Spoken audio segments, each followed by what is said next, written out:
My little sister? Ghost actual? Ryan Walker's laugh hit the room like a grenade. He snatched the worn patch off her bag, waved it in the air above his head, then slammed it onto the briefing table so hard the classified documents jumped. He grabbed her by the shoulder, spun her toward the room full of elite operators, and announced it like a punchline.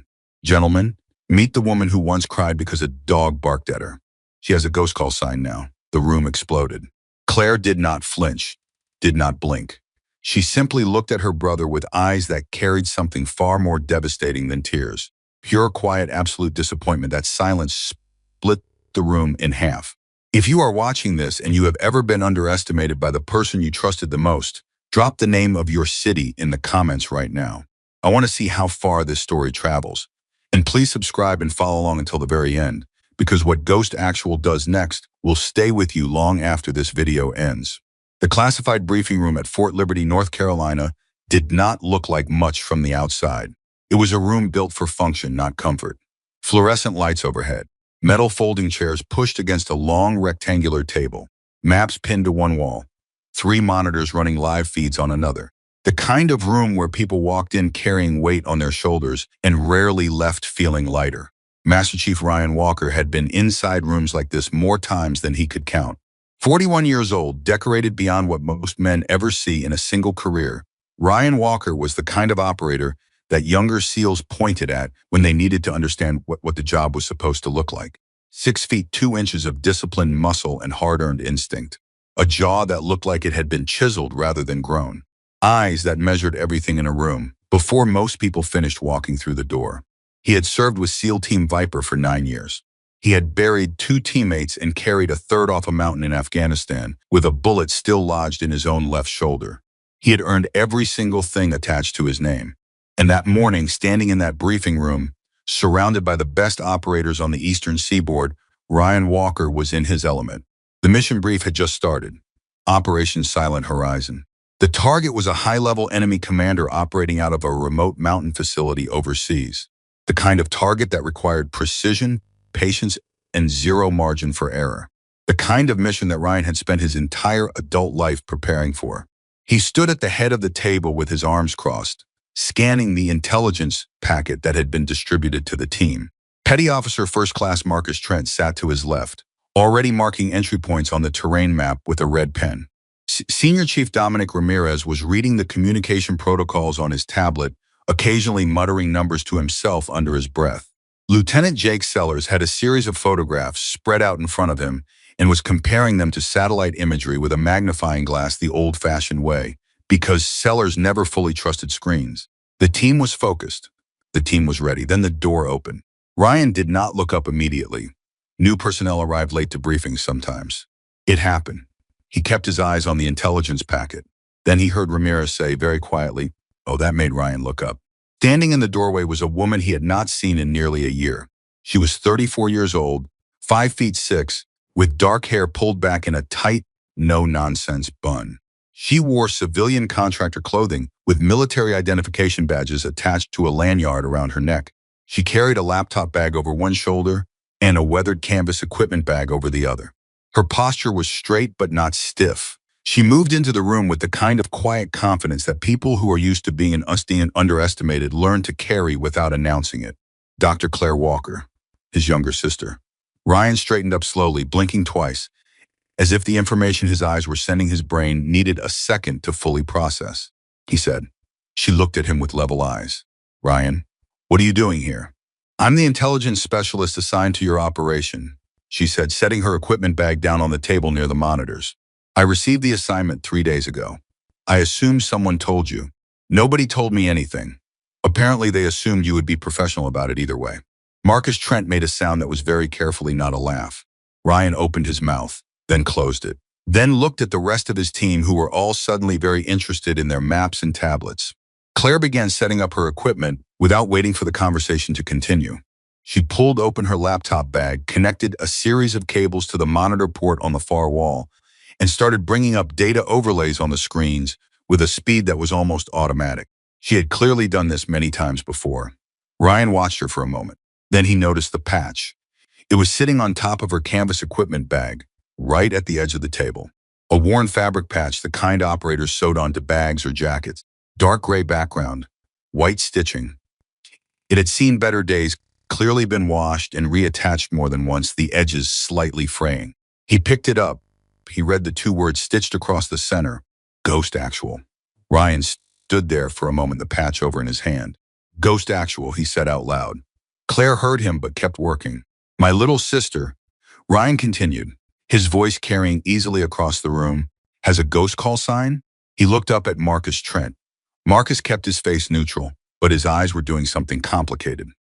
The woman, Ryan went on, and now there was a grin building at the corner of his mouth, a familiar older brother grin that Claire had been seeing her entire life, who hid behind me at every family dinner when a stranger said hello. The woman who made me return a library book for her because she was afraid the librarian would say something about it being overdue. That woman thinks she is some kind of battlefield legend? The laughter that broke out across the table was not mean-spirited. Exactly. These were good men, professional men. But they were also operators, which meant they had a very specific sense of humor and a deeply ingrained instinct to test anything they had not yet personally seen proven. And Ryan Walker, their master chief, their standard bearer, their measuring stick, was laughing. So they laughed. All except Jake Sellers, who just watched Claire without expression. Claire did not laugh. She did not flinch. She set down the cable she was holding, and she turned around slowly, and she looked at her brother with those level, quiet eyes. No anger in them, no tears.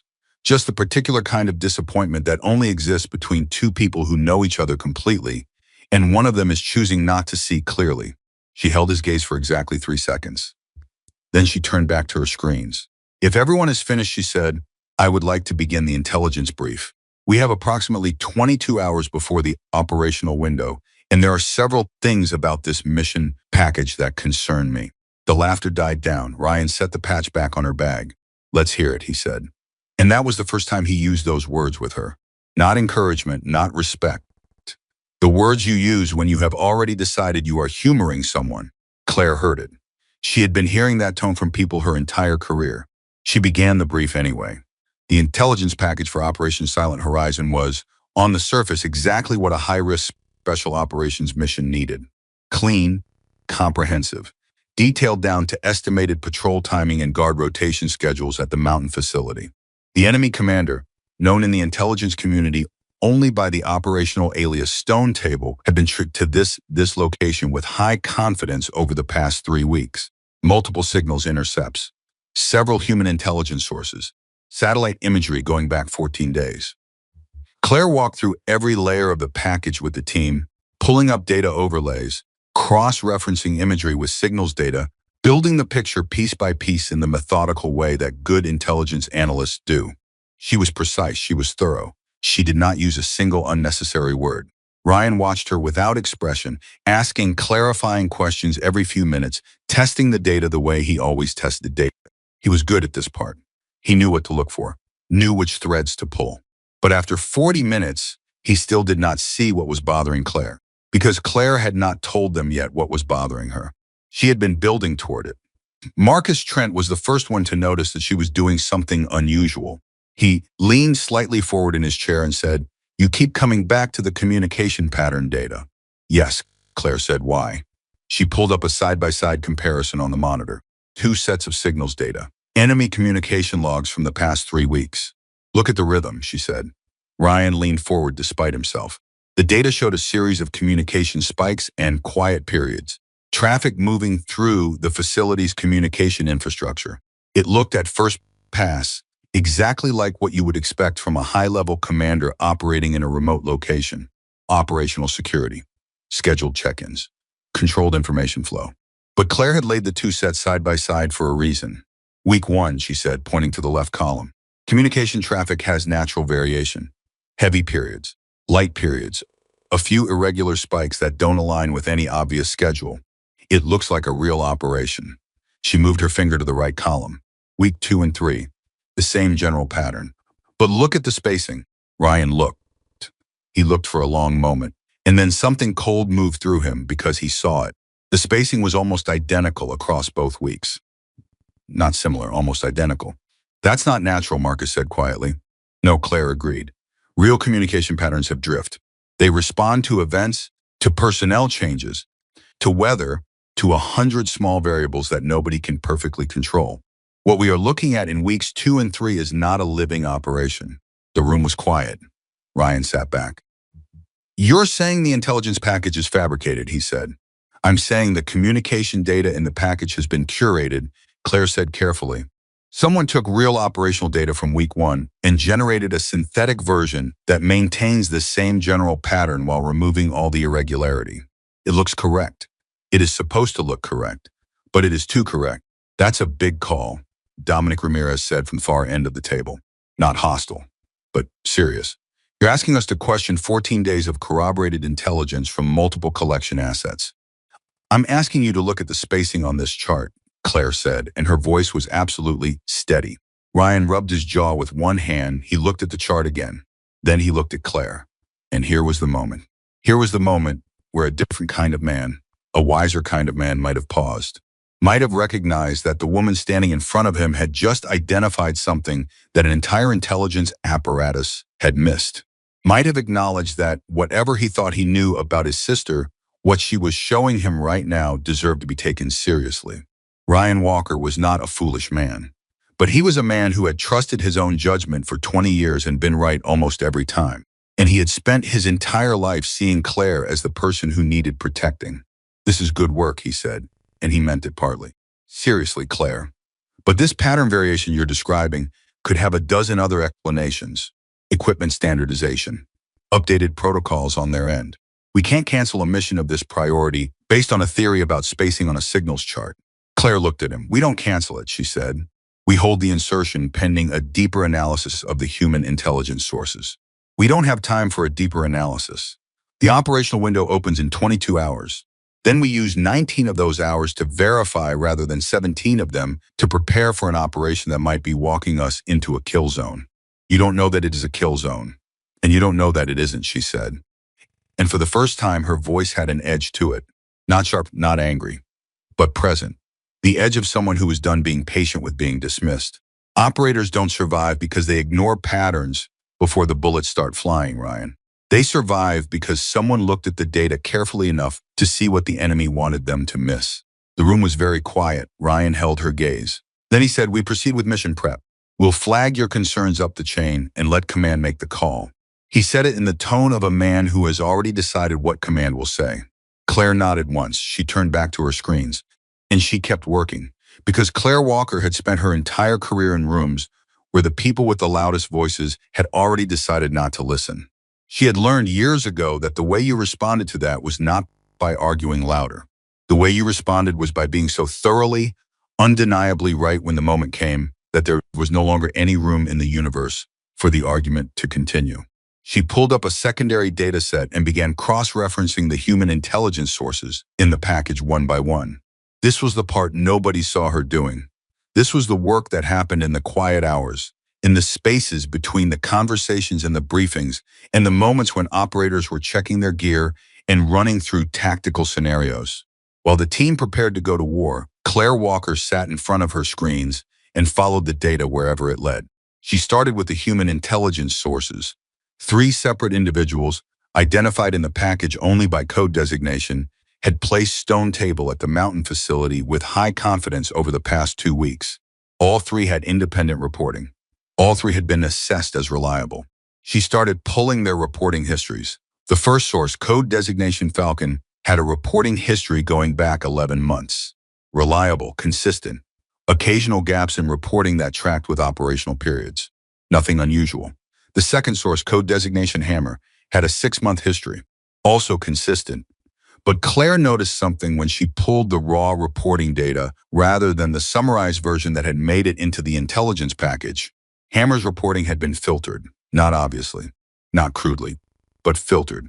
3 data points in Hammer's raw reporting that had not made it into the package. She flagged them and kept going.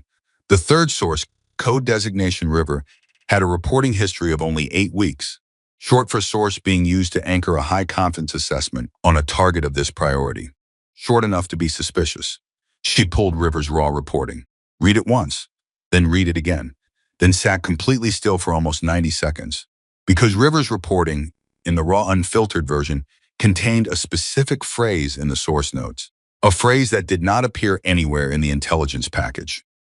A phrase that, in the context of intelligence collection, meant only one thing. She had seen it before, twice in her career. Both times it had preceded catastrophic mission failure. The phrase was secondary asset confirmed.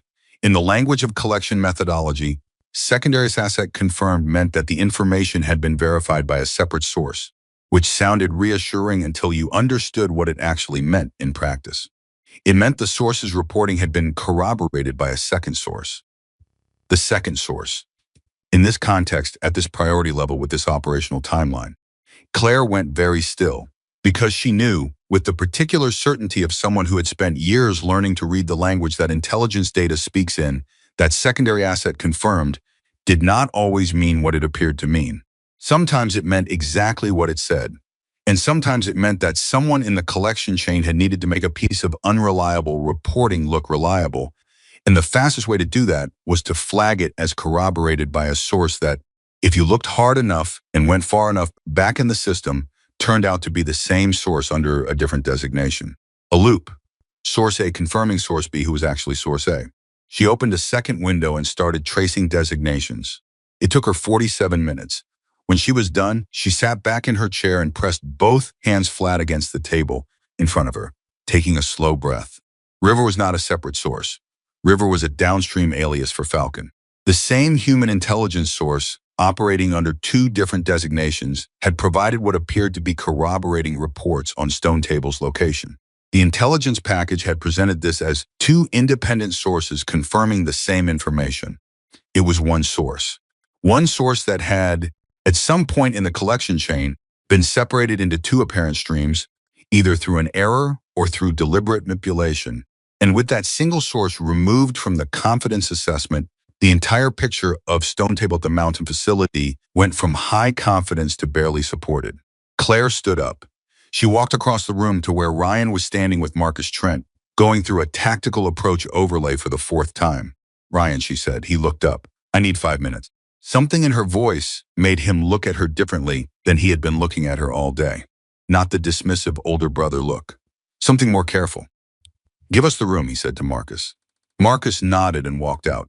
Ryan turned to Claire. She told him what she had found. She walked him through it step by step, laying out the source designations, the raw reporting data, the secondary asset confirmation flag, the designation trace. She did not editorialize. She did not say, I told you so. She presented the data the way she always presented data, as clearly and completely as she could. When she finished, Ryan was quiet for a long moment. If you're right, he said slowly. The intelligence package was manipulated, Claire said. Someone wanted us at that mountain facility. Stonetable may or may not be there, but the confidence assessment that supports this entire operation is built on a single source loop, and that means we do not know what we are actually walking into. Ryan looked at the wall for a moment. Then he looked back at her, and the older brother look was gone entirely. What replaced it was the look of an operator who has just been handed information that changes everything.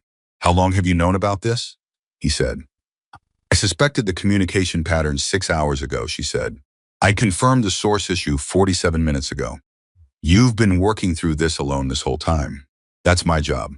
Ryan was quiet again. Then, I need to bring this to Commander Hayes. Yes, Claire said. He's going to push back. Yes, Claire said. He is. Ryan looked at her for a moment longer than was strictly necessary. Something moving across his face. Something he did not quite put into words.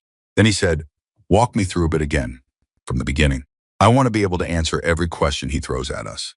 Us, not I. Us. It was small. It was the smallest possible thing. But she noticed it. She pulled out her laptop.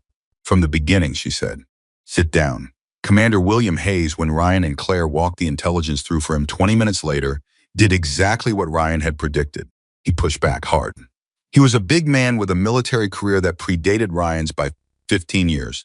And he had seen intelligence assessments challenged before, and he was not accustomed to those challenges coming from people who had not spent significant time in the field. And he made that point clearly and without much diplomatic padding. Dr. Walker, he said, using her title in a way that did not sound like respect, this mission has been in planning for 6 weeks. The intelligence package has been reviewed by 4 separate analytical teams, and none of them had access to the raw source reporting, Claire said. They were working from the summarized assessment package. The designation loop is only visible in the raw data. You're telling me that our entire collection chain missed a designation error. I'm telling you that the designation error may not have been accidental. The room went very still. Commander Hayes looked at Ryan.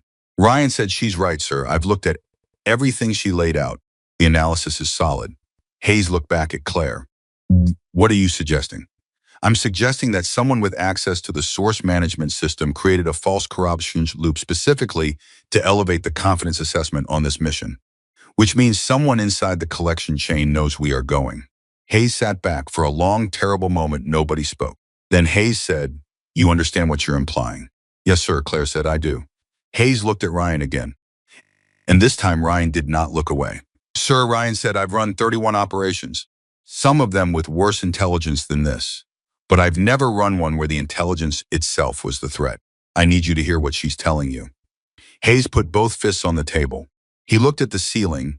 He was a man who had built an entire career on the precision of his own judgment, and he was being asked, in the 21st hour before an operation, to accept that everything he had been working from might be architecture built by the enemy. It was a hard thing to accept. It was one of the hardest things a person in his position could be asked to accept. He looked at Claire. "You have 19 hours before the window," he said. "I know. Can you prove it in 19 hours? Claire met his eyes without flinching.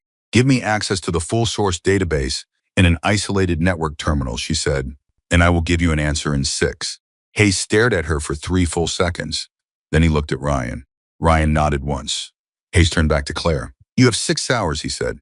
Claire Walker picked up her laptop. She walked out of the room. Ryan watched her go. And for the first time in his life, he felt something he had never expected to feel while watching his younger sister walk through a door. He felt something very close to awe. She sat down at the isolated terminal in a secure side room at 11:43 p.m. She stood up from it at 3:18 a.m. In those 3 hours and 35 minutes, Claire Walker did not take a break. She did not eat. She drank approximately half a cup of cold coffee that someone had left on the desk before she got there. She followed every thread. She traced every designation chain. She pulled raw reporting logs going back 18 months. She mapped every data node that touched the intelligence package for Operation Silent Horizon. And at 3:10 a.m., she walked back into Commander Hayes' office with her laptop in her arms and her face completely composed and laid the finished analysis on his desk. It was not just a source loop. It was deliberate manipulation. 3 separate nodes in the collection chain had been touched by the same set of access credentials over a period of 11 days. The credentials belonged to an analyst who had died in a vehicle accident 14 months earlier. Someone had been using a dead man's credentials to walk through the intelligence architecture and rearrange the furniture. The mountain facility was not the mission, it was the misdirection. But what the real mission was, Claire had not yet been able to determine. And that was what kept her awake. Not the revelation itself, but the piece she could not yet see. Because there was always a reason. Someone had gone to extraordinary lengths to send SEAL Team Viper to a specific mountain at a specific time. The question was not whether it was a trap. The question was what the trap was protecting. Commander Hayes read the analysis in complete silence. When he finished, he set it down. He looked at Claire. Then he looked at Ryan, who was standing against the wall behind her. Then he looked back at Claire. And he said something that Ryan would remember for the rest of his life. "Get some sleep," Hayes said, "both of you, 2 hours. Then I want you back in this room. Because we need to figure out what they don't want us looking at while we're busy chasing Stone Table up a mountain." Claire nodded. She picked up her laptop. She walked toward the door. And Commander Hayes said quietly, almost to himself, as she walked past him, something that he probably did not intend for anyone but himself to hear. "Ghost Actual," he said, not mocking it, saying it the way you say a call sign when you finally understand why someone earned it. Claire did not turn around, but the corner of her mouth moved, just slightly. She walked out into the hallway. Ryan came out behind her. They stood in the corridor for a moment, the fluorescent lights humming above them, the bass quiet around them at 3 in the morning. "You need anything?" Ryan said. Claire considered the question. "No," she said. "Claire." She looked at him. He was rubbing the back of his neck with one hand looking at the floor. Ryan Walker. The man who had never struggled for words in his life. The man who had given speeches to wounded operators and given orders under fire and given interviews to military media with the kind of easy confidence that most people could only admire from a distance. He was struggling for words. I was wrong, he started. About earlier. I should not have. It's all right, Claire said. It is not all right. She looked at him for a moment. Get some sleep, Ryan, she said. We have more work to do. She walked down the corridor. He watched her go. The woman who had spent her entire childhood standing behind him while he walked into every room first. The woman who had apologized to him once for crying on his deployment day, as if her feelings were an inconvenience.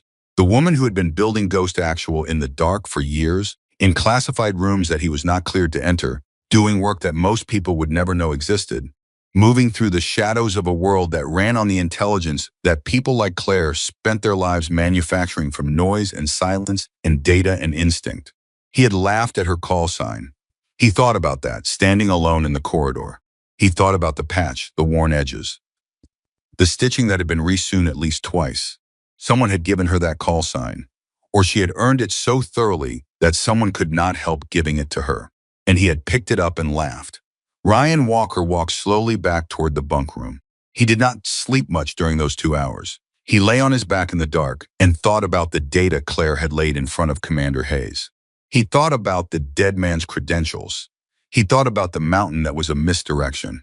He thought about what they were not supposed to be looking at. And somewhere in the second hour, lying awake in the dark, the thought that landed in him and would not leave was this: whatever was coming next, he was glad she was there.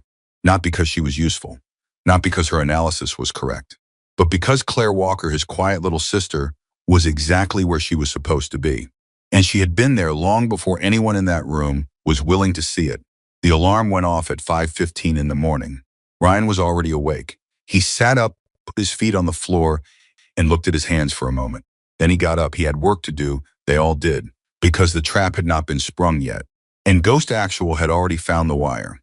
Commander Hayes had given Claire 6 hours, and she had delivered in 3.5. That should have settled everything. It did not.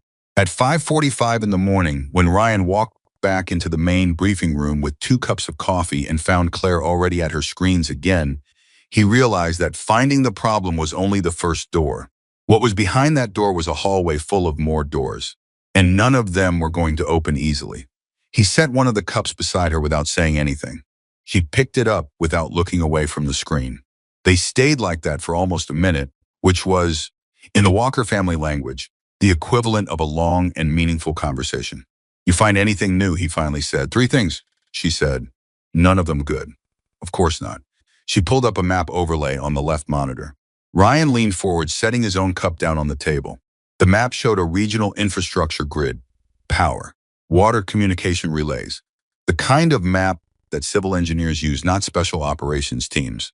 After Hayes released me from the terminal access this morning, Claire said, I kept running a parallel track on the question he asked last night. What are they protecting while we chase Stone Table up a mountain? Ryan looked at the map, and 3 civilian infrastructure sites within operational range of the mountain facility.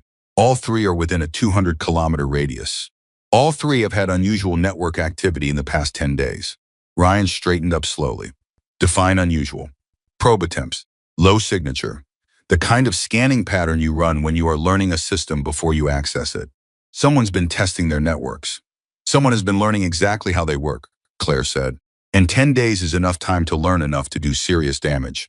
Ryan looked at the 3 sites she had marked on the map: a power distribution hub, a communications relay station, and a water treatment facility serving a regional population that the data notation in the corner of the screen placed at just over 400,000 people. He felt the floor shift slightly under him, not literally, but the way it does when information changes the entire shape of what you thought you were standing on. Which one, he said. I don't know yet, Claire said. That's the first thing I don't know. What's the second? I don't know when. And the third? She turned and looked at him direct. I don't know if we have enough time to find out before someone on the other side realizes that we are no longer moving toward the mountain. Ryan was quiet. Then he picked up his coffee, took a long sip, and said, I'll get Hayes. He was halfway to the door when she said, Ryan. He stopped. The next conversation is going to be harder than last night's, she said. Hayes listened last night because you backed me up. If you walk in there with any part of you still thinking about what happened yesterday with the patch, with how the team reacted, any of that, he will feel it. And he will use it as a reason not to hear the harder version of this. Ryan turned around slowly. He looked at his sister, really looked at her, the dark circles under her eyes, the tension running through her shoulders that she was controlling so completely that you had to know her well to see it. I'm not thinking about the patch, he said. Good, she said, and turned back to her screens. He got Hayes. Hayes arrived in the briefing room at 6:12 in the morning, looking like a man who had slept 4 hours in his uniform and was using sheer professional anger to compensate for everything the 4 hours had not provided.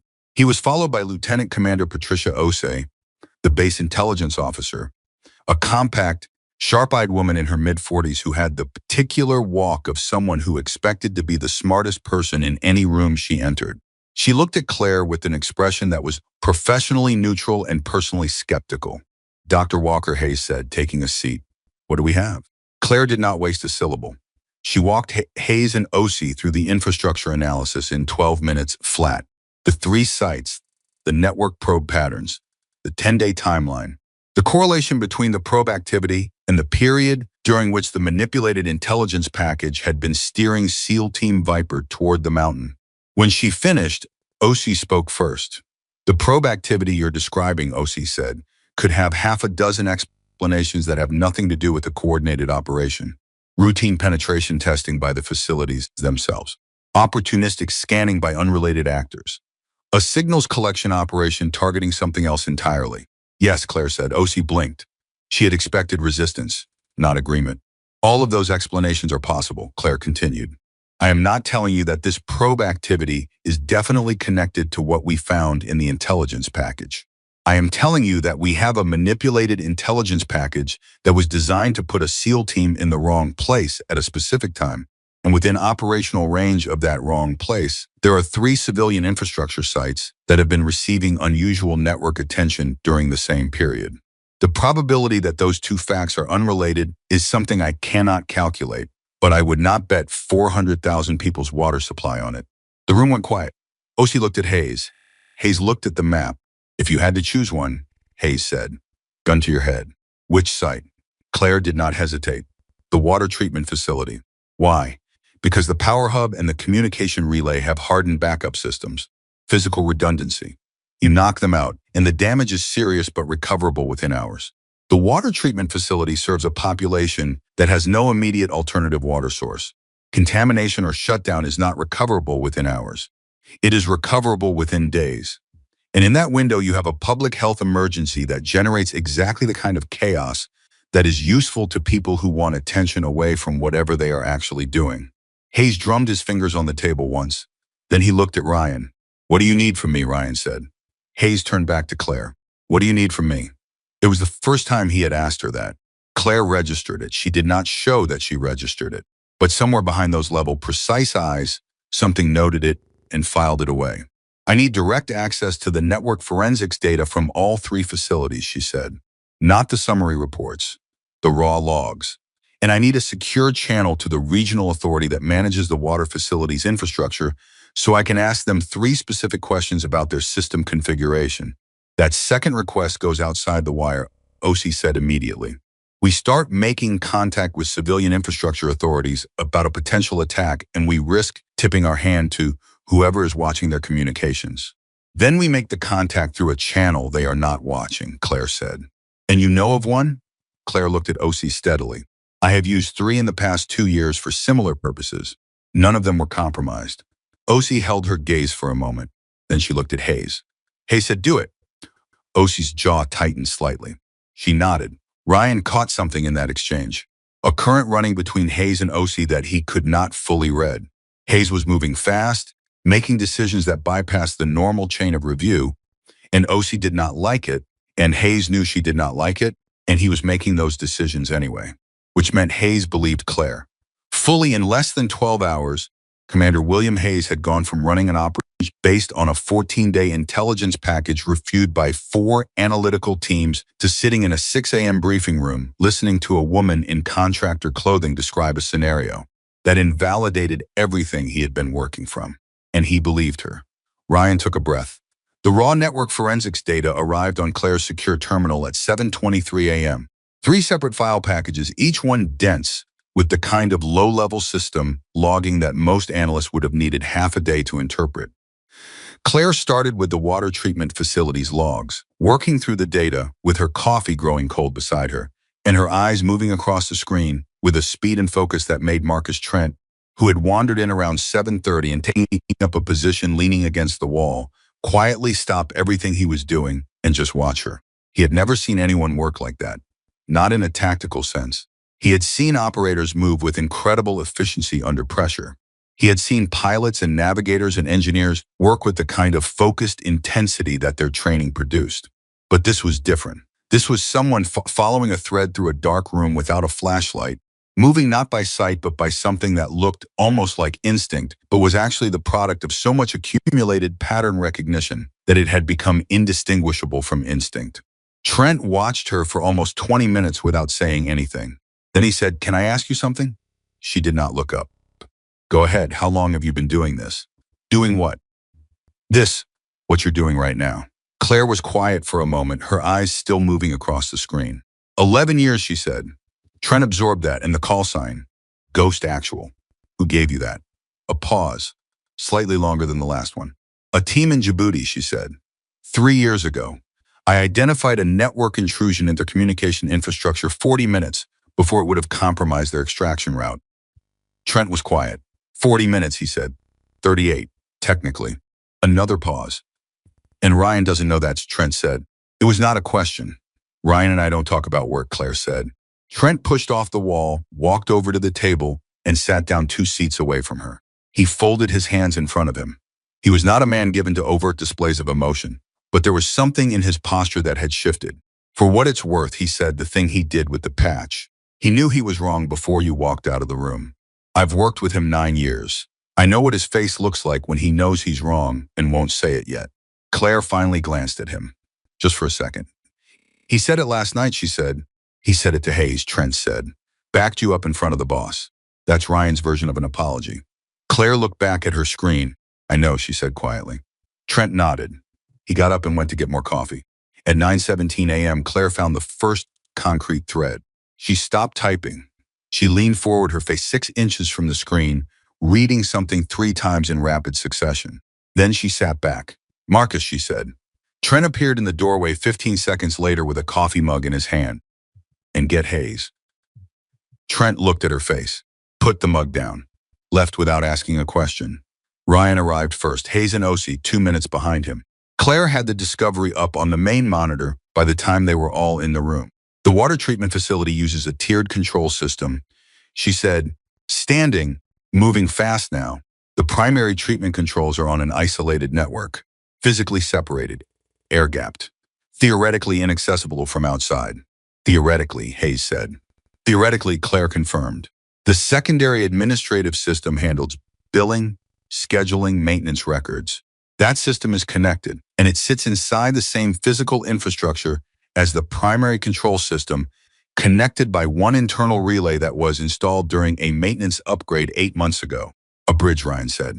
A bridge that the facility's own security audit, which I can see in their maintenance records, flagged as a potential vulnerability. Claire's voice was steady, but her hands were moving, pulling up documentation on the secondary monitor. The audit was filed. The upgrade was recommended. The work order was approved. She stopped. It was never performed, she said. The room absorbed that. Someone knew it was never performed, Osi said slowly. Someone knew, Claire confirmed, because someone has been sitting inside the administrative system for 6 days reading every document in it, including the unfulfilled security work order, including the internal relay specifications, including she pulled up one final document on the secondary monitor, the automated maintenance cycle that takes the primary control system's external monitoring offline for 12 minutes every 72 hours for routine self-diagnostic. Hayes moved forward until he was standing directly in front of the secondary monitor. He read the document. He turned around. He looked at Claire. When is the next cycle, he said. Claire looked at him with complete calm. 14 hours and 22 minutes from now, she said. Nobody moved. Nobody said anything. The number sat in the center of the room like a live grenade that everyone could see, and nobody wanted to be the first to breathe near. 14 hours and 22 minutes. That was the operational window. Not the mountain. Never the mountain. The mountain was the misdirection. The bright object dangled in front of a team of elite operators to pull their eyes in exactly the wrong direction, while something quieter and more catastrophic positioned itself in the place nobody was watching. Ryan felt the cold settle into his chest. Not fear exactly. Operators of his experience did not experience fear the way civilians imagined it. It was more like clarity, the sudden, total removal of everything irrelevant, leaving only the shape of the actual problem in sharp relief. The shape of the actual problem was this. Someone had planned to use that 12-minute window in the water facility's monitoring cycle to access the primary control system through the unfulfilled bridge vulnerability. And they had constructed an elaborate intelligence fiction to ensure that the one team in the region capable of stopping them was standing on a mountain in the wrong country when it happened. "We need to close the bridge," Ryan said. "We need to do more than close the bridge," Claire said. "Closing the bridge alerts them that we know. If they know we know, they pivot. They have a contingency. People who build operations this sophisticated always have a contingency." "So what do you recommend?" Hayes said. "We close the bridge on our timeline, not theirs," Claire said. "We reach the facility's control system through the same administrative pathway they plan to use. We close the internal relay remotely, and we do it in a window that looks like routine scheduled maintenance so that whoever is watching the facility's network sees nothing unusual." "You can do that," Osi said. Not skeptical anymore. Actually asking. "I can do that," Claire said. "How long do you need?" "To do it safely, 6 hours of preparation. 30 minutes to execute." Hayes looked at his watch. "That gives us 7 hours of buffer before their window," he said. 6.5, Claire said. "I want the buffer." Hayes almost smiled, almost. "Dr. Walker," he said, "get started." Claire sat back down. She pulled up a new terminal window. She started working. Ryan stayed in the room, pulling up a chair to a position where he could see both her screens without being close enough to interrupt. He had run protective details on sensitive operations before. He understood the principle of being present and invisible at the same time. But that was not entirely why he stayed. He stayed because he was watching his sister work, and he could not entirely explain what that was doing to him. He had grown up with Claire. He knew the version of her that sat at the dinner table during holidays and answered questions about her job in the vague, carefully non-committal way that people with classified clearances learn to speak in public. He knew the version that called on his birthday every year, without fail, and left voicemails that were warm and a little awkward because the Walker family had never been entirely comfortable with direct emotional expression. He knew the version that had cried exactly once in front of him as an adult, the day they buried their father, and had pulled herself together faster than he had. He thought he knew her. He had not known her at all. The woman at that terminal was someone he was meeting for the first time. At 11:40 a.m., Marcus Trent appeared in the doorway again, with a look on his face that Ryan recognized immediately. "What?" Ryan said. "Comms just picked something up," Trent said. "You need to hear this." Stood. Looked at Claire. She had heard but did not turn around. "Go," she said. He went. Trent walked him to the communications room, where a signals technician named Corporal Lynn was sitting in front of a receiver with headphones around his neck and an expression that mixed professional neutrality with something that looked very much like alarm. "Play it," Trent said.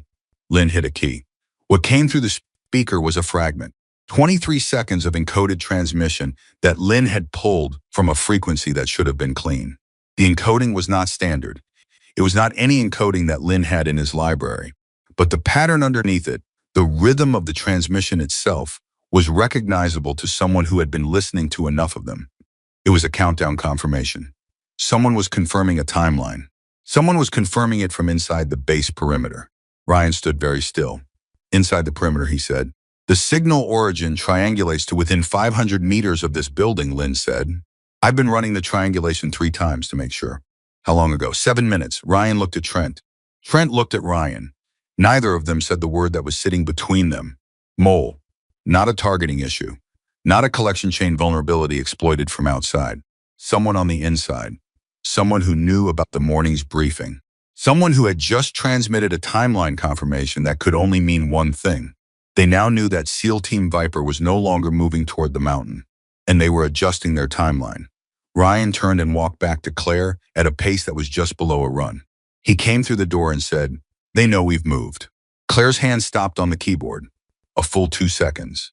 Then how? Transmission from inside the perimeter.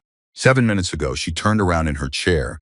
Her face was still composed, but her eyes were doing something Ryan had not seen in them before. A rapid calculation running through implications the way a targeting computer runs through trajectories. They're moving up the window, she said. How do you know that? Because if I were them and I found out the opposing team knew what I was planning, I would not wait for my scheduled window. I would accelerate. Ryan leaned on the table with both hands. How far can they accelerate it? That depends on how much of the infrastructure work they've pre-staged, Claire said. If they've already positioned the access tools inside the administrative system, they might be able to execute in as little as 2 hours. 2 hours. Or less. Straightened up, he looked at his sister. 2 hours. Everything he had trained for, every operation he had run, every decision he had made under pressure had involved an enemy he could locate, a target he could approach, a threat with a physical position in space that he could move against. This enemy was in a wire, in a system, in a relay inside a building 200 kilometers away that none of his training and none of his weapons could touch. There was only one person in that room who could touch it. Claire, he said. I know, she said. Can you do it in 2 hours? She turned back to her screens. I planned for 6, she said. I know. The preparation work I haven't done yet is not ceremonial, she said. It exists because moving through a live system without proper preparation creates risks, errors, unintended signals. I know, Ryan said again. I know all of that. Can you do it? A pause, the kind of pause that contains an entire calculation. I can do it in 90 minutes, she said. But I need the room quiet, and I need Hayes to authorize me a direct line to the facility's administrative network right now, not through the standard request process. Done, Ryan said. He was already moving toward the door. Ryan, she said. He stopped. She had not turned around. If something goes wrong inside the system, she said, if I trip a wire I don't see and they detect my access, they will execute immediately. Whatever they have staged in there, they will run it. And there will be nothing I can do to stop it once it starts. Ryan stood in the doorway. Then don't trip a wire, he said. A beat, that's not helpful, she said. I know, he said. But you're not going to trip the wire. She was quiet. How do you know that, she said. Ryan looked at the back of his sister's head, the tight bun, the set of her shoulders, the posture of someone carrying a weight that she had been carrying alone for a very long time. Because, he said, you've been moving through dark rooms without making a sound your entire career. That's what ghosts do. Claire did not respond immediately. Then she said, get me Hayes. He got Hayes. Hayes authorized the direct line in 4 minutes, which was approximately 14 minutes faster than any authorization process Ryan had ever witnessed in his military career, which told him everything he needed to know about what Hayes thought of the situation. Claire started the clock at 11:58 a.m. She worked in absolute silence. Osi stood in the corner of the room and watched, not interfering, not contributing, just watching, with an expression that had completed its journey from skepticism through reluctant attention and was now somewhere in the territory of focused witness. Ryan stood against the opposite wall. Trent was in the doorway. None of them spoke. The sound in the room was Claire's keyboard and the faint hum of the monitors and the occasional short notations she would speak into a small recording device beside her, documenting her steps in real time in case something went wrong and someone else needed to continue from where she stopped. At 12:31 p.m., she said, very quietly, I'm in the administrative system. Nobody moved. The relay is where I expected it, she said. The bridge is live. They have tools pre-staged on the administrative side. Whatever they plan to do, they were ready to do it. Can you see who placed the tools? Osi said from the corner. I can see the access signature, Claire said. Same dead credentials from the intelligence package. They've been using the same key for everything. Can you trace the physical location of the user? Not from here, Claire said. That's a different problem for a different room. Right now I am looking at the bridge. She stopped talking. Her hands moved. 12:41 p.m., 12:44 p.m. At 12:47 p.m., Claire said, I'm closing the relay. The room held its breath. Her hands moved once more. Then she stopped. She sat back. She pressed both hands flat on the table in front of her. The same gesture she had made the night before after tracing the designation loop, and she took one slow breath. The bridge is closed, she said. The relay is locked at the hardware configuration level. They cannot reopen it without physical access to the facility. The room released. Hayes stepped forward from where he had been standing for the past 47 minutes without moving and said, Are you certain? Yes, Claire said. There is no chance they accessed the primary system before you closed it. The primary system's diagnostic logs show no unauthorized access, she said. We got there first. Hayes looked at Ryan. Ryan looked at his sister's back. She had not turned around yet. She was still sitting with her hands flat on the table, looking at the screens, and Ryan understood that she was doing what operators did after a thing that could have gone very differently, sitting with it for a moment before letting it become past tense. He understood that because he had done it himself many times, on hilltops and in corridors and in the back seats of vehicles driving away from places that had asked a great deal of him. He had never expected to recognize that moment in his sister. He was recognizing it now. Hayes was on the phone before he finished his exhale, calling up the chain with a speed and directness that made clear how far outside normal protocol this entire morning had operated. The calls would continue for hours. The larger machinery of counterintelligence would begin moving toward the transmission source inside the perimeter. The facility would be secured. The staged access tools inside the administrative system would be forensically preserved and traced. All of that was beginning now. But in that room, in that moment, the thing Ryan was most aware of was the sound of his sister breathing steadily a terminal she had just used to protect 400,000 people who would never know her name. O.C. walked to the center of the room. She looked at Claire's back. Then she said something that Ryan would remember almost word for word, because it was said by a woman who chose every word with precision and never offered anything she had not fully meant. Dr. Walker, O.C. said, I owe you a professional apology. I brought skepticism into this room that was not earned, and I allowed it to slow a process that required speed. That will not happen again. Claire turned around in her chair. She looked at O.C. You were doing your job, Claire said. Skepticism in this context is not a flaw. It's its requirement. O.C. held her gaze for a moment. Then she nodded once, precisely, and walked out of the room to make her own calls. Trent let out a long breath from the doorway. I need about 4 sandwiches, he said to no one in particular, and disappeared toward the mess, which left Ryan and Claire alone in the room. Ryan walked forward until he was standing beside her chair. He looked at the screens, the closed relay, the locked configuration, the clean diagnostic log. You did it in 49 minutes, he said. I prepared more than I thought I had, she said. You prepared more than you thought you had, he repeated.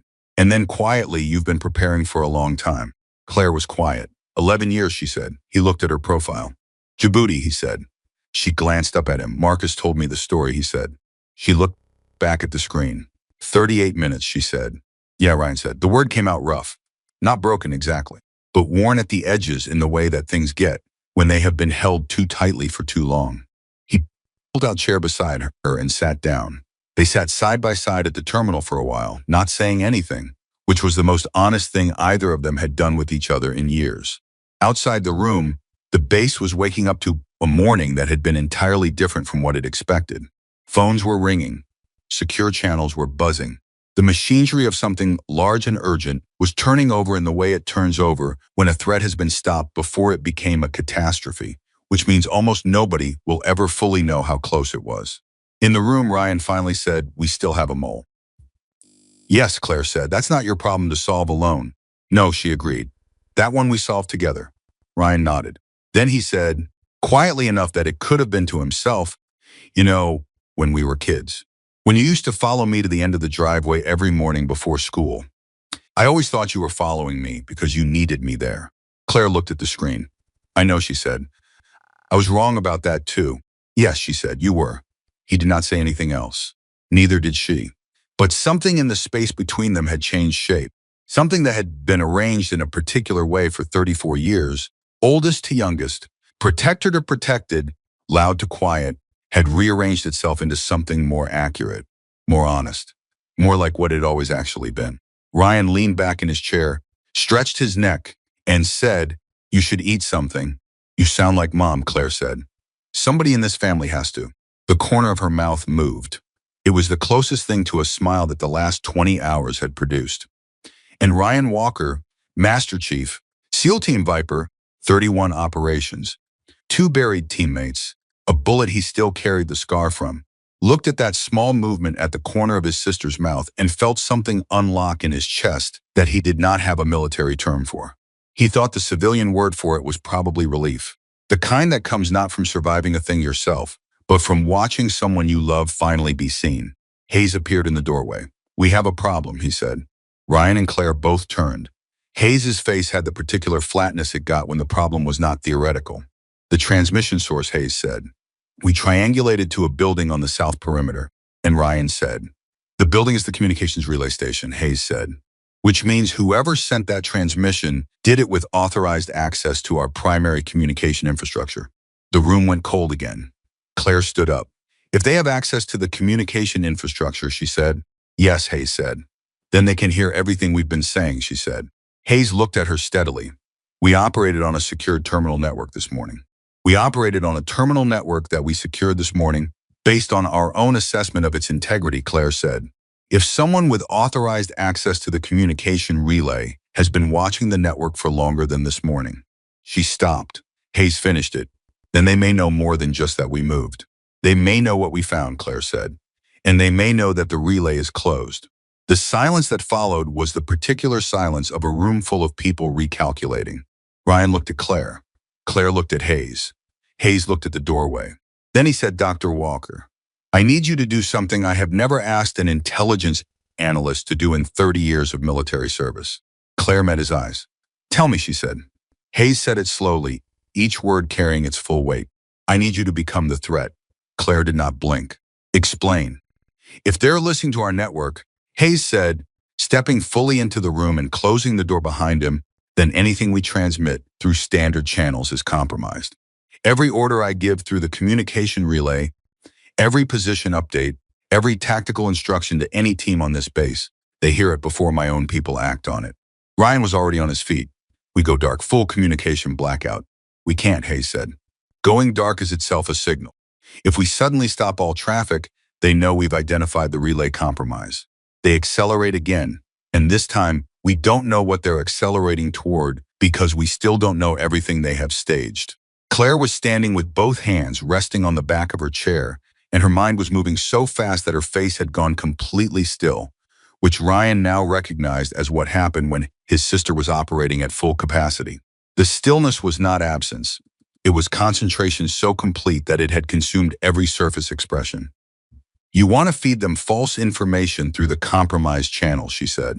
"I want them to believe," Hayes said, "that we are still confused, that we found the relay vulnerability but not the mole, that we closed the water facility bridge as a precaution, but we don't understand the full picture. I want them calm and positioned and confident that their operation is still viable on a modified timeline, while we use a completely separate communication architecture to run the real response," Claire said, "which I do not currently have," Hayes said. "Because the only communication infrastructure on this base that I fully trust right now is the one standing in this room." Ryan looked at Hayes. "You want us to run a parallel operation off the books?" "I want Dr. Walker to architect a communication system using assets outside our existing infrastructure," Hayes said. "Personal devices, civilian networks, anything that the relay access cannot touch. And I want her to do it in the next 40 minutes while I feed traffic through the compromised channel that makes our friend in the South Perimeter building believe we are still behind." The room absorbed that for a moment. Then Claire said, "I need Trent." Ryan was already moving toward the door. "In a personal laptop that has never been connected to this base's network," she added. "Mine's in the bunk room." Trent's voice came from the hallway. He had been standing just outside the door. How long he had been there was unclear, but his expression suggested the answer was long enough. "Get it," Claire said. He was gone before she finished the sentence. Hayes looked at Ryan. "Your team needs to be briefed. Verbally. In a room with no active devices." "The vehicle bay," Ryan said immediately. "No installed electronics. We've used it for sensitive conversations before." 20 minutes, Hayes said. "I'll handle the traffic on the compromised channel. I'll make it look like we're running a diagnostic review and considering standing down the operation entirely. Confused and cautious. That buys us the most time." "And the mole," Ryan said. Hayes's expression did not change exactly, but something in it settled into a harder shape. "When we know who it is, we will handle it. Right now, containing the operation takes priority." He left. Ryan turned to Claire. She had already moved to the table and was pulling her personal phone from her jacket pocket, looking at it with the specific expression of someone who is about to use a tool for a purpose it was not designed for and is calculating exactly how far it can stretch. "Talk to me," Ryan said. A parallel communication channel built from personal devices and civilian infrastructure is not elegant, she said, not looking up. It has latency issues and it has no encryption beyond what I can layer on top manually in the next 40 minutes. But it will work for the purpose we need it for, which is passing tactical instructions between team members inside a geographic area that's small enough for the signal strength to hold. How small? Within the base perimeter, we're fine. If your team needs to move outside the perimeter, we start running into problems after about 3 kilometers. The comms relay station is on the south perimeter, Ryan said. Less than a kilometer. Something shifted in Claire's expression. You're thinking about going after the mole yourself. I'm thinking about doing my job, he said. Hayes said to wait. Hayes said to contain the operation. The mole is part of the operation. Claire looked at him directly. For a moment, she was not the analyst and he was not the operator. They were just two people who had grown up in the same house and knew each other's patterns completely. You are going to do something that isn't in the briefing, she said. I'm going to do something that needs to be done, he said. Those are not always the same thing. No, he agreed. But this time they are. She held his gaze for 3 more seconds. Then she looked back at her phone. Give me 35 minutes to build the channel. Then take Trenton Sellers with you, not Ramirez. Ryan stopped. Why not Ramirez? Because Ramirez has been on this base for 4 years and has access to the communication relay infrastructure through his role in the operations support rotation, she said. That is not an accusation. It is a reason to keep the circle small until we know more. Ryan went very still. He had worked with Dominic Ramirez for 6 years, trusted him with his life, on multiple occasions. And his sister had just put a thread next to Ramirez's name that he could not ignore. You found something, he said. I found a proximity, she said carefully. Access logs from the communication relays show 3 maintenance entries over the past 11 days.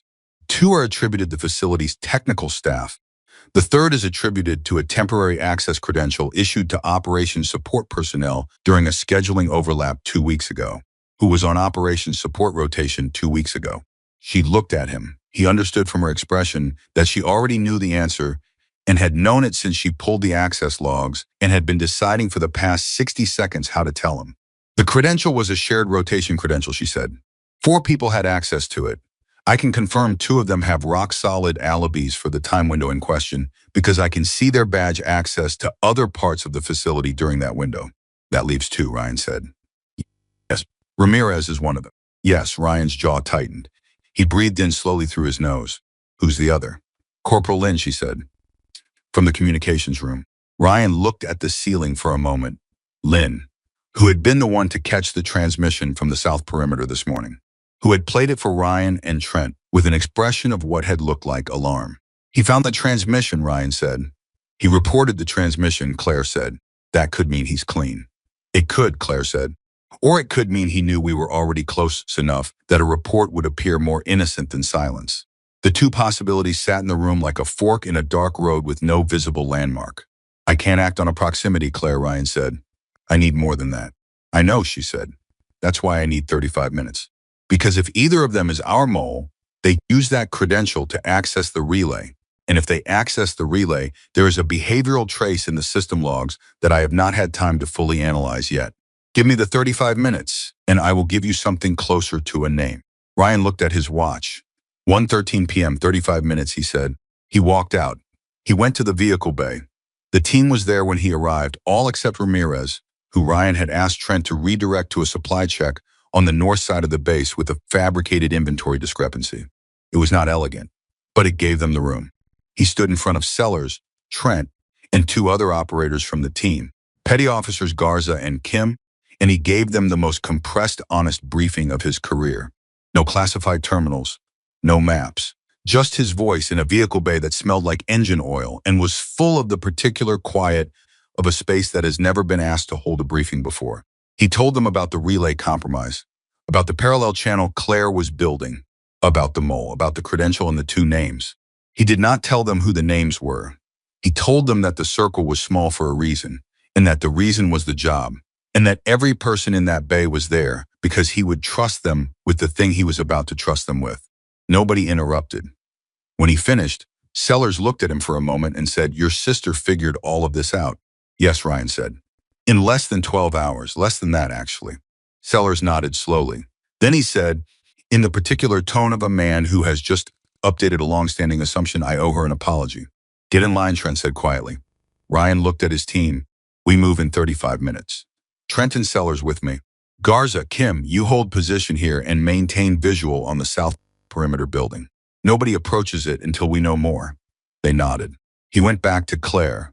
She was at Trent's personal laptop when he came through the door, typing with both hands, a secondary window open on her phone screen that was showing what appeared to be a layered encryption interface she had built herself or found somewhere that Ryan did not know existed, which was increasingly the category that described everything his sister used. 20 minutes, she said without looking up. Sit down. He sat. He watched her work. At 1:31 p.m., she said, I have the behavioral trace. Ryan leaned forward. She turned Trent's laptop toward him. The screen showed a log analysis. 2 columns of access behavior from the shared credential window. Timestamps. Navigation passed through the relay system. Duration of each access session. This is what normal looks like when a legitimate user accesses the relay. For maintenance, she said, pointing to the left column. Short sessions, specific pathways. The user goes where they need to go and leaves. No lateral browsing, no extended session duration. She pointed to the right column. This is the 3rd access session, the one that matters. 64-minute session. Navigation through 14 separate system directories, including 3 that have no maintenance function whatsoever. The user spent 11 minutes in the communication traffic archive. Looking at what we'd been transmitting, Ryan said. Reading our operational traffic, Claire confirmed. Everything we sent through standard channels over the past 9 days. Ryan stared at the session data. 64 minutes. 11 minutes in the traffic archive. A person sitting inside the base's communication system reading 9 days of operational transmissions. Can you tell which of the 2 names it was from the session data, he said. The credential is shared, she said. The session log doesn't differentiate between users on the same credential, but she pulled up a 3rd window. Badge access record. The base entry system logs every door access, every gate swipe, every secure area entry by individual badge. I cross-referenced the timestamp of that 64-minute session against the badge access records for both individuals. She turned the laptop toward him again. The cross-reference was clean. During the 64-minute window of the unauthorized relay access session, one of the 2 names had been logged entering the base gym.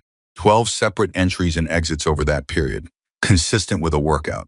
The kind of alibi that a physical system builds for you automatically because you are simply there, moving through space, swiping your badge on equipment. The other names showed no badge activity during that entire window. No movement anywhere on the base, as if they did not exist for 64 minutes.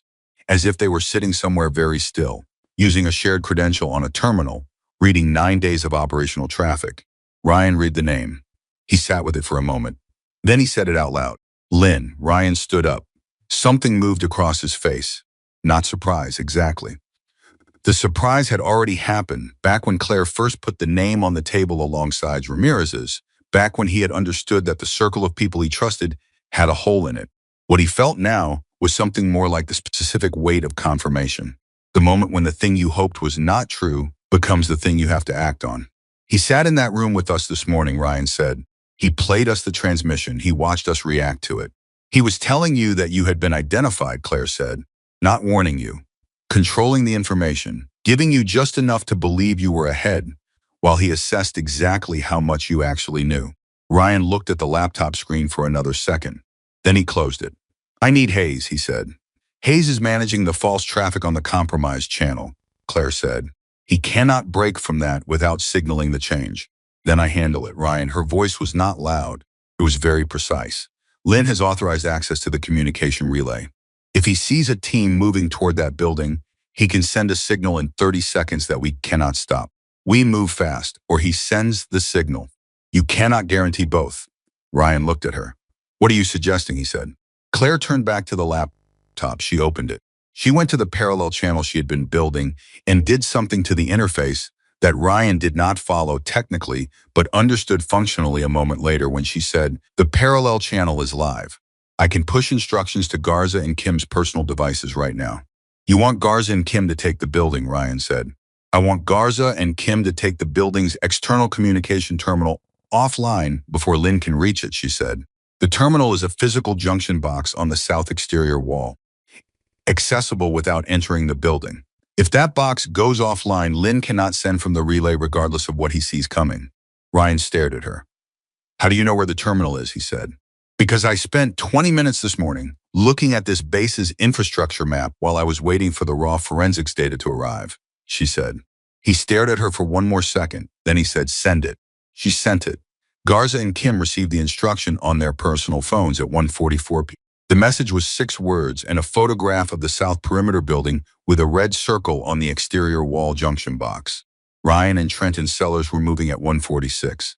They moved in the particular way that trained operators move when speed matters more than appearance.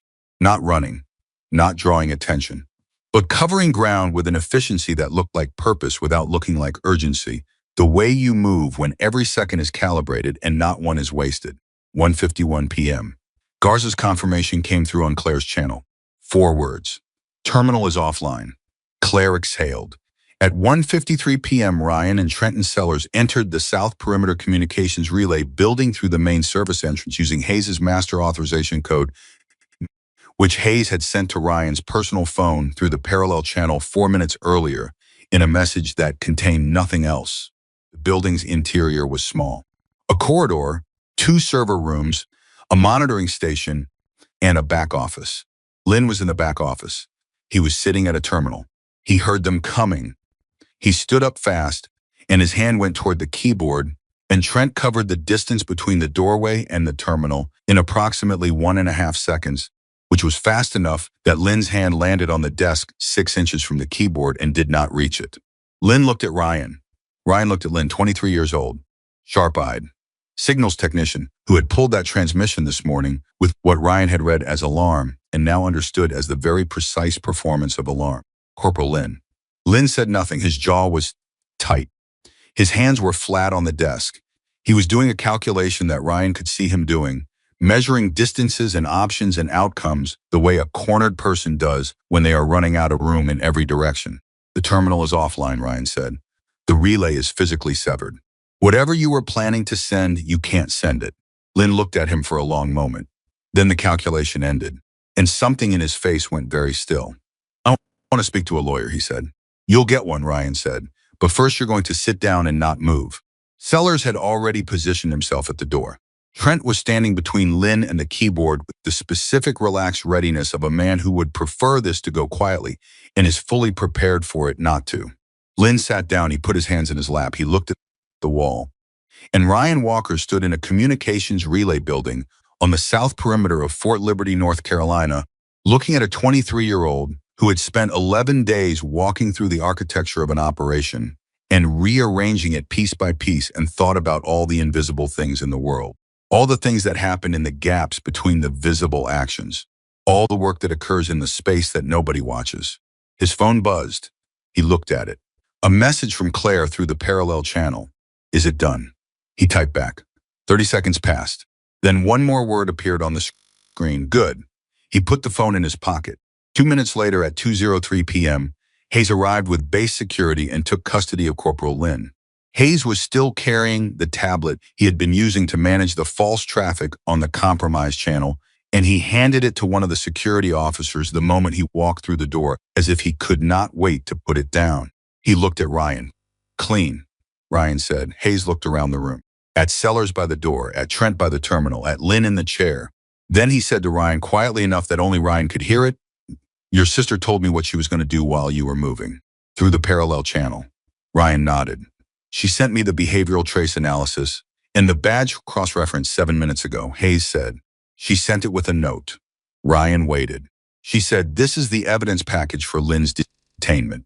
The parallel channel will remain live until the operation is fully secured. Let my brother's team do their job. Ryan stood with that for a moment. Let my brother's team do their job. Not my brother. Not the operators, my brother's team. She had been in classified rooms for 11 years. She had moved through the intelligence world with a kind of quiet precision that left no unnecessary marks. She had earned a call sign in Djibouti in 38 minutes on a night when the wrong decision would have ended 4 lives, and she had called it his team. Ryan walked out of the building into the afternoon air. He stood for a moment with the sun on his face, which was something he had learned early in his career to appreciate specifically The uncomplicated fact of standing outside in ordinary daylight after a thing that could have gone very differently. His phone buzzed again. He looked at the screen, expecting another update from Claire. It was not from Claire. It was from Commander Hayes, sent through the now legitimate parallel channel to everyone on the operation, including Claire. It said full debrief in 30 minutes. Everyone present. Dr. Walker, that includes you. Ryan looked at those last four words. Dr. Walker, that includes you. Not the intelligent analyst, not the contractor, not an afterthought. You, a member of the... He put his phone away. He started walking back toward the main building. At 2:19 p.m., Claire was still at Trent's laptop when Ryan came through the door. She was documenting the parallel channel architecture in systematic notes, recording every step she had taken so that it could be reviewed, evaluated, and, if appropriate, incorporated into protocols going forward. She worked the way she always worked, thoroughly, without drama, attending to the thing in front of her with complete focus. Ryan sat down across from her. She did not look up immediately. In custody. He'll talk, she said. They always do when the exit routes are closed. His handlers will be somewhere in the raw relay traffic. It'll take the counterintelligence team a few days, but they'll find them. I know, Ryan said. She finished a line of her documentation and then looked up. She looked at her brother. He looked at her. They were both carrying the particular texture of a day that had asked everything and given something complicated back. Hayes wants everyone in 30 minutes, Ryan said. I know. He sent me the message. You good? She considered the question the way Claire always considered questions, as if they deserved a genuine answer rather than a reflexive one.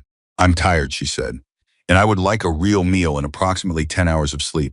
But yes, Ryan nodded. Then he said Djibouti, 38 minutes. Do you think about that operation?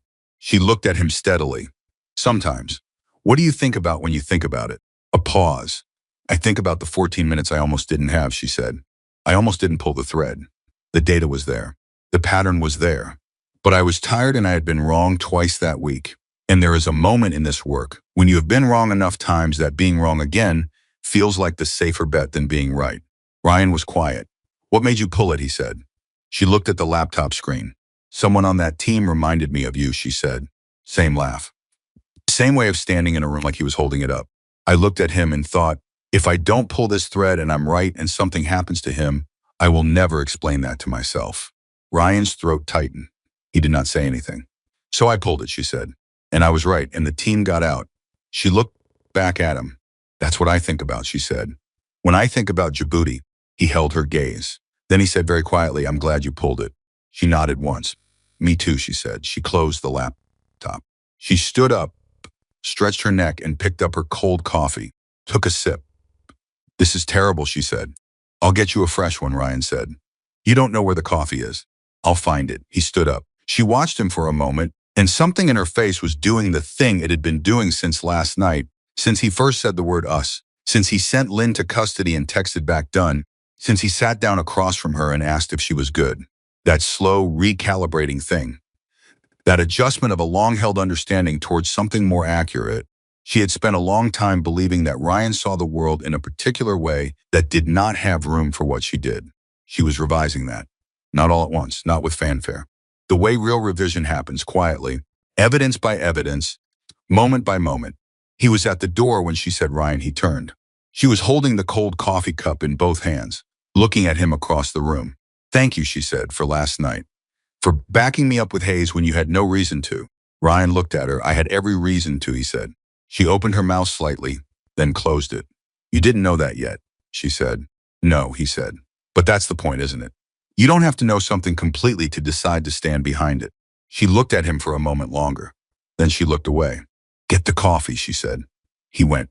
The corridor outside was busy now, people moving with purpose in both directions, the base fully activated around a situation that most of them only partially understood.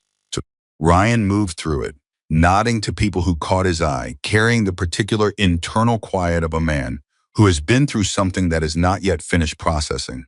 He found the coffee station. He poured 2 cups. He stood there for a moment with both cups in his hands and thought about his sister sitting in that room with Trent's laptop, documenting everything she had done so carefully that someone else could follow it. That was the thing nobody saw. Not just the work itself, but the habit of documenting it for others. The instinct to make sure that what you learned did not disappear when you walked out of the room. The particular generosity of someone who had operated in the shadows long enough to understand that the shadows needed to be mapped for the people who came after. He walked back down the corridor. He came through the door. He set the coffee in front of her. She picked it up without looking away from the new window she had opened on the laptop screen, something that already required her full attention. "What now?" he said, looking over her shoulder. "Now," she said, "I'm looking at the relay traffic archive that Lynn spent 11 minutes reading. Because if he read 9 days of our operational traffic, then whoever sent him needs to know what he found. And that means there is a transmission somewhere in the outbound traffic that I have not located yet. Something older than this morning, something that went out before we identified the compromise." Ryan looked at the screen. "You think there's more," he said. "I think Lynn was not the architect of this," she said. "I think he was an access point. The architecture was built by someone older and further away. And the communication between them is in this data somewhere." She looked up at him. "I'm going to find it," she said. He believed her. Completely. Without reservation. The way you believe something when you have watched it proven so many times that the question of whether to believe it no longer takes up any space in your thinking. He pulled up a chair. "Then I'll stay," he said. She looked at him. "The debrief is in 22 minutes, she said. "We'll be there in 21, he said. The corner of her mouth moved. She turned back to the screen. He sat beside her.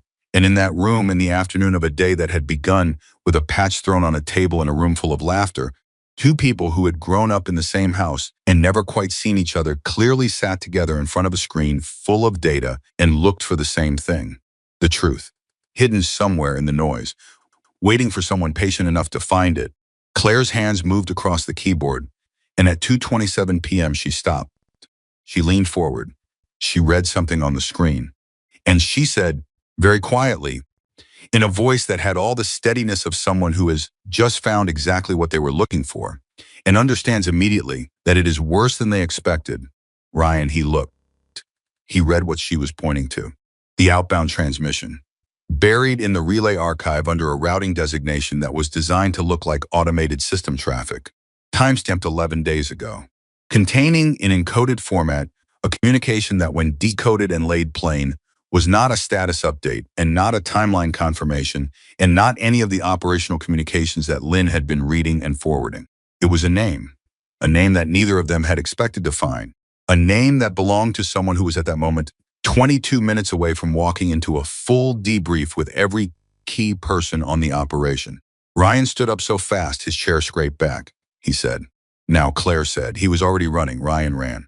Not the controlled, purposeful movement from earlier. This was flat out. Corridor eating, shoulder width apart, the kind of running that operators do when the calculation has already been made. And the answer is there is no time. He hit Hayes' office door with his palm instead of knocking. Hayes was on the phone. He looked up sharply, and whatever he saw on Ryan's face made him say into the receiver, "I'll call you back," and hang up before the other person responded. "Close the door," Hayes said. Ryan closed it. "Claire found a transmission in the relay archive," Ryan said. 11 days ago, encoded as automated system traffic. It contains a not move. "Whose name?" he said. Ryan told him. The silence that followed was the specific silence of a very experienced man absorbing information that violates a foundational assumption he has been operating on for a significant period of time. Not loud silence. Not dramatic silence. The silence of a structure shifting at the load-bearing level. Hayes set his phone down on the desk. He folded his hands. He looked at his folded hands for approximately 4 seconds. Then he looked up. "You're certain?" Claire decoded it herself. "She is certain." "Where is she now?" "Still in the room." "Documenting." "Tell her to stop documenting," Hayes said, and his voice had changed. Still controlled. But underneath the control, there was something that had sharpened to a point. "Tell her to lock the laptop, pocket the device, and do not transmit anything through any channel until I give the word." Verbally. In person, Ryan understood immediately. If the name in that transmission was who he had said it was, then the exposure was no longer limited to Lynn and to a communications relay and to an intelligence package that had been rearranged. The exposure went somewhere much closer to the center of things. Somewhere that could see everything Hayes did next before Hayes did it. Ryan pulled out his personal phone and sent Claire 4 words through the parallel channel. "Lock it, sit tight." Her response came back in 11 seconds. Already done. He showed Hayes the screen. Hayes looked at it. Then he stood up. The debrief, Ryan said. 20 minutes. The debrief does not happen, Hayes said. If we cancel the debrief, we do not cancel it, Hayes said. We change the location. We change the attendees. And we change what gets discussed. He came around the desk, moving now with the particular contained velocity of a man who has made the decision and is in the execution phase. Two things happen in the next 15 minutes. First, you go back to your sister and you stay with her and you bring her to the alternate debrief location, which I will send you in 30 seconds through your personal channel. Second, you tell nobody else about what was in that transmission. Nobody. Your team. OC, nobody. Until I have positioned myself correctly, any knowledge of that name is a liability. OC, Ryan said carefully. Hayes met his eyes, especially OC. Ryan stared at him. A cold one, Hayes, he said. Tell me straight. I cannot tell you anything straight until I know what I am looking at, Hayes said. What I can tell you is that the name in that transmission has a professional relationship with Lieutenant Commander OC that predates their current postings. And that relationship is something I know about because I have been watching it for reasons that have nothing to do with this operation. He paused, or did not have anything to do with this operation until 4 minutes ago. Ryan absorbed that. 2 names in a transmission. He had assumed the name in the transmission was the architect, the person Lynn reported to, the intelligence behind the operation.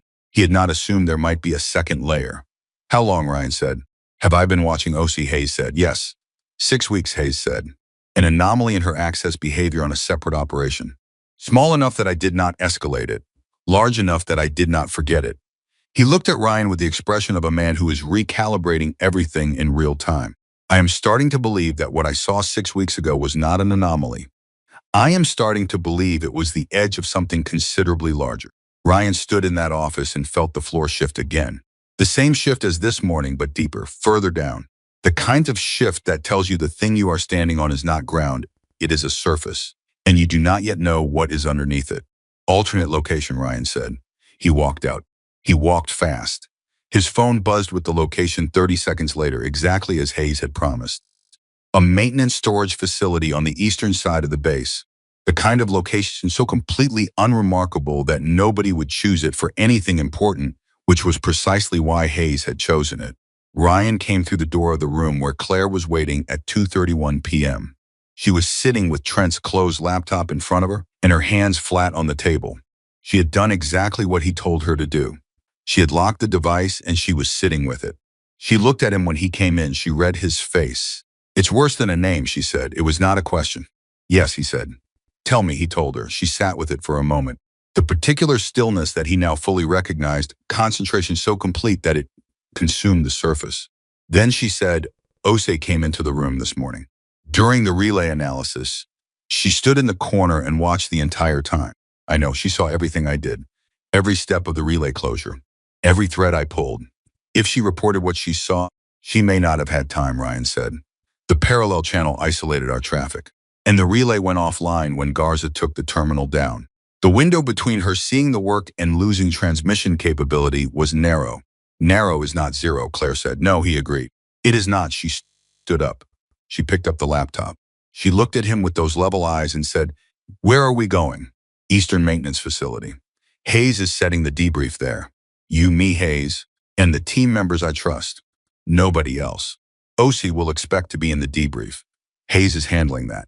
How? He is not going to tell me that, Ryan said. And I am not going to ask him right now. Claire nodded once. She moved toward the door.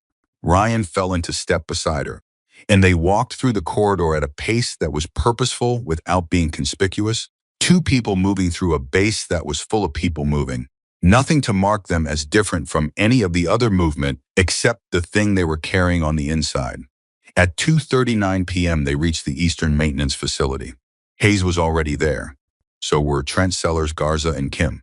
Not Ramirez. Still not Ramirez. Ryan clocked that and did not say anything about it. Hayes closed the door. He looked at everyone in the room. What I am about to tell you, he said, stays inside this room until I authorize otherwise. That is not a courtesy request. It is a direct order. Anyone who transmits any portion of what I say here through any channel before I authorize it will face consequences that will end their career. Am I understood? Everyone in the room understood. Hayes nodded. Then he said, we have a second problem. He laid it out without softening it. The transmission from 11 days ago. The name inside it. The professional relationship between that name and Lieutenant Commander Osi. The 6-week anomaly he had been watching in Osi's access behavior. The timeline correlation between the anomaly and the construction of the manipulated intelligence package. He did not accuse Osi directly. He laid the threads on the table and let the room follow them to the same place he had followed them. The room was very quiet when he finished. Marcus Trent was the one who spoke first. She was watching Claire work this morning, he said. The whole relay closure. She was 3 feet away. Yes, Hayes said. And then she walked out to make calls. Yes. What channel did she use for those calls, Trent said. Hayes looked at him. An internal secure line, which runs through the relay, which at that point, Hayes said had its external terminals severed by Garza. So whatever she transmitted, if she transmitted anything, went into the relay and stopped. Garza straightened slightly at the sound of his name. The terminal was down at 144. I confirmed. She left this room at approximately 150, Claire said from across the room. Everyone looked at her. I noted the time because I was tracking who was in the room during which phases of the work, she said. Standard practice. OC entered at approximately 111. She left at 149 or 50. The terminal was already down. So anything she tried to send after 144 went nowhere, Sellers said. If she tried to send it through the relay, yes, Claire said. But OC has been in intelligence work for 17 years. She will have contingency channels. The room absorbed that. Hayes said, she does not know that we have found the transmission. She does not know that we have connected her to the name in it. At this moment, as far as she is aware, we have identified and detained Lynn, we have secured the water facility, and we are preparing for a standard debrief. Where does she think the debrief is? Ryan said. She thinks it is in the main briefing room, Hayes said. I sent her that location through the standard internal message system at 2:15. The compromised relay. The compromised relay, Hayes confirmed, which means whoever is on the other end of that relay knows that the official debrief is in the main briefing room at 3 p.m. Ryan looked at Hayes. Hayes looked back at him. You fed her a location through the compromised channel on purpose, Ryan said. I told you, Hayes said. I became the threat. He said it with the exact cadence that Claire had used when she said it to him that morning. Ryan heard the echo and understood that Hayes had been thinking about what Claire said for the past several hours and had applied it. OC will be in the main briefing room at 3 p.m., Hayes said, waiting for a debrief that is not going to happen. And while she waits, counterintelligence will be walking through the door. The room absorbed this. Then Trent said, very quietly, you had this plan before Ryan came to your office. Hayes looked at him. I had the 6-week anomaly, Hayes said. I did not have the transmission. When Ryan walked into my office 20 minutes ago, he gave me the confirmation I needed to move. He paused. Dr. Walker gave me the confirmation I needed to move. He looked at Claire. She met his eyes. The transmission decode, he said. You are certain of the accuracy. I am certain of the decode, she said. I am certain of what it says. What it means operationally is your determination, not mine. Hayes nodded. Then he did something that Ryan had never seen him do in 9 years. He said, what do you think it means? Not to Ryan. To Claire. Claire was quiet for a moment. The kind of quiet that is not hesitation. The kind that is choosing words with the precision they deserve. I think she said that Lynn was the access point, and the name in the transmission was the coordinator. I think OC's role was something different from both of those. I think she was the validator, the person inside the command structure, whose purpose was to ensure that the intelligence package was accepted without sufficient scrutiny, not to fabricate it, to create the conditions under which the fabrication would not be questioned. The room was completely still. A facilitator, Sellers said. A gatekeeper, Claire said. 4 analytical teams reviewed the intelligence package. All 4 cleared it. The review process runs through the intelligence officer's office, through OC's office. Nobody said it out loud. Nobody needed to. Hayes looked at his watch. 2:51 p.m. 9 minutes until OC walked into the main briefing room. We stay here until I receive confirmation from the counterintelligence team, Hayes said. Nobody moves. Nobody transmits. We wait. They waited. The 9 minutes were among the longest Ryan Walker had experienced in a career full of long minutes. The specific tension of a room full of people who are trained to act sitting completely still was a physical thing, something you could feel in the air between people. Claire sat with the closed laptop on her knees. Ryan stood against the wall. Trent was at the door. At exactly 3 p.m., Hayes' phone vibrated. He looked at it. He read it. His face did not change, exactly. But something in the set of his shoulders completed a resolution that had been building since morning. She walked in at 2:58, he said. Counterintelligence took custody at 300 hours. Nobody cheered. Nobody said anything dramatic. These were professional people, and professional people in moments like this tend toward a specific kind of quiet that is not absence of feeling, but is the management of it. The understanding that what you feel right now belongs to you privately, and the job still has claims on your external presentation. Trent let out one long breath. Garza looked at the ceiling. Kim nodded once to himself. Sellers looked at Ryan. Ryan looked at Claire. She was looking at her hands folded on top of the closed laptop, not celebrating. Sitting with the weight of what the last 18 hours had produced, which was not a clean victory but a complicated one. The kind that leaves you understanding that the world had more layers than you can see from any single position. Dr. Walker, Hayes said. She looked up.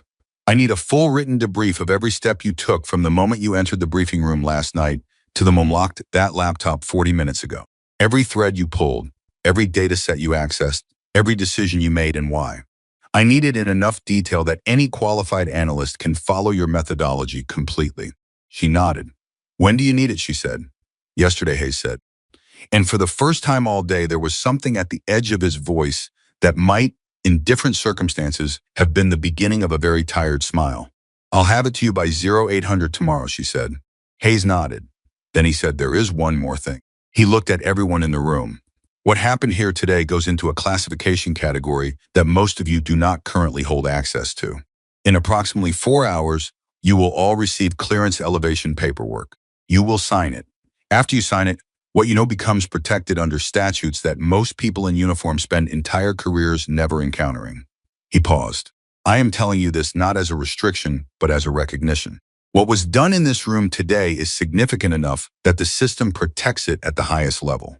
Understand what that means. Everyone understood.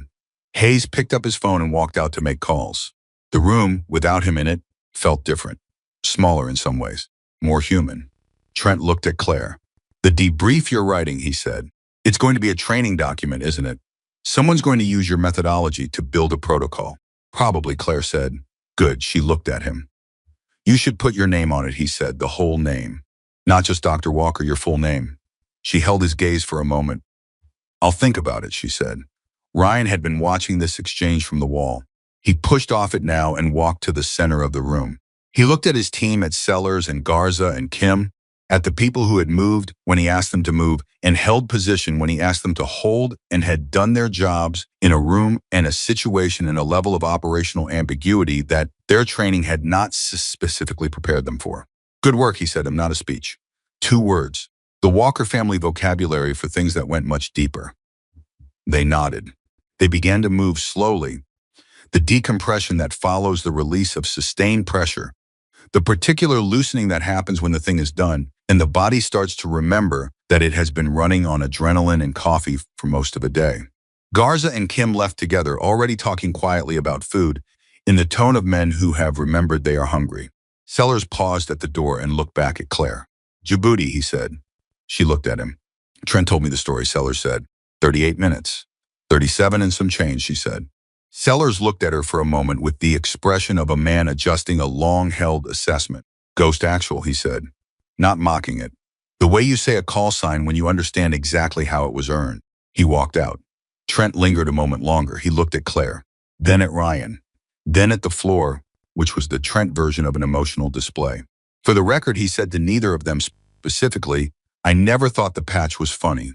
He walked out before either of them could respond, which left Ryan and Claire alone in the maintenance facility at 3:11 p.m. with the particular texture of a silence that belongs to 2 people who have been through something together that they will carry for a long time. Ryan looked at his sister. She was still sitting with the closed laptop, still composed, but he could see the tiredness now that the situation had released its grip on her. The dark circles were darker. The set of her shoulders had dropped slightly from the pitch they had been holding all day. She looked like someone who had been running a race that most people did not know was being run, and had just crossed a finish line that most people would never see. You should eat something, Ryan said. You keep saying that. It keeps being true. She almost smiled. Then she said, there is something I need to tell you about the operation, about what I think it actually was. Ryan pulled up a chair. She opened the laptop. Not to send anything. Hayes's order stood, but to show him something she had been sitting on for the last 40 minutes. She turned the screen toward him. He looked at it. It was a map. Not the infrastructure map from this morning. A different one. Broader. Regional. With 3 points marked on it in red, connected by lines. The mountain facility. The water treatment plant. And a third location that Ryan had not seen in any briefing. What's the third point, he said. A regional command node, Claire said. Military communications infrastructure. I found the reference in the relay archive while I was looking for the outbound transmission. It appeared in Lynn's reading history. He spent 4 minutes on documents related to this location. He was reading about a military communications node, Ryan said slowly. He was reading about a military communications node that services the same regional area as the water treatment facility, Claire said. And that sits between the mountain facility and the water plant on this map. Ryan looked at the triangle formed by the 3 red points. The mountain was the misdirection, he said. Yes, Claire said. And the water plant was the stated objective, he said. The thing we were supposed to find when we dug deep enough. The thing we were supposed to stop. He looked at her. She looked back at him. You think the water plant was also a misdirection, he said. I think we were supposed to find it, she said. I think the intelligence was designed with enough of an authentic thread that a sufficiently good analyst would unravel it. I think the communication pattern anomaly was real. I think the source loop was real. I think the relay vulnerability was real. All of it was real. Because it was designed to be found, Ryan said. By someone good enough to find it, she said. And when that person found it and stopped it, everyone's attention would be on the water plant, on the relay, on Lynn, while the actual objective was the communications node, she said, which nobody was watching, because everyone was watching the water plant. Ryan sat with that. The mountain was misdirection layer 1. Pull the SEAL team out of position. The water plant was misdirection layer 2.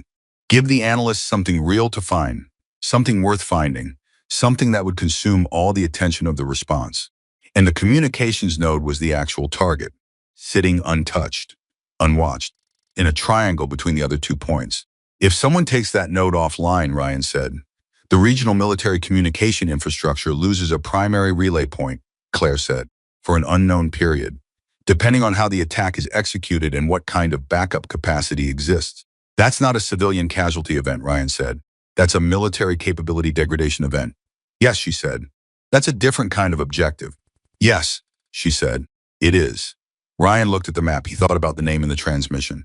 The coordinator, the person who had designed something elegant enough to have a found layer and a hidden layer and a redundant layer and a human access point and a command structure validator, all working simultaneously, all designed to move in the same direction. That was not improvised. That was architecture. Someone had built this over time, patiently, carefully, with a long view of what they wanted to accomplish and a clear understanding of how the people they were working against would respond. You need to tell Hayes, Ryan said. I know, Claire said, but I want to be sure first. How sure are you right now?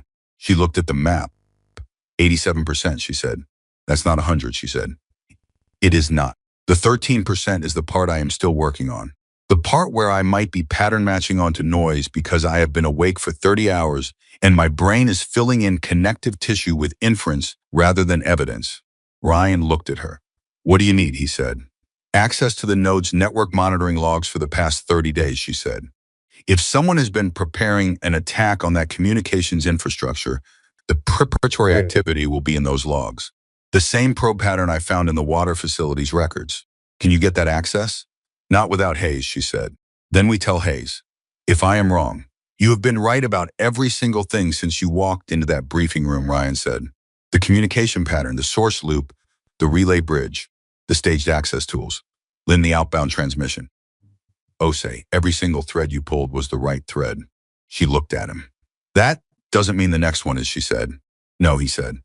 But you are at 87% on something that, if you are right, is a military communications attack that nobody is currently responding to. The cost of telling Hayes and being wrong is an embarrassing conversation. He held her gaze. The cost of not telling Hayes and being right is something I do not want to calculate. She looked at the map for a long moment. Then she closed the laptop. She stood up. I need to say something to you first, she said. Ryan waited. She looked at him with those level eyes. And for a moment, the analyst was somewhere slightly behind the surface and the person who had grown up in the same house was more visible. Last night, she said. When you came and found me in the corridor after Hayes released us. You said I was wrong about you. About the call sign, Ryan said. Yeah? You said you were wrong about me, she said. Not about the call sign. He held no, he said. That was the most honest thing you have said to me in 11 years, she said. I want you to know I heard it.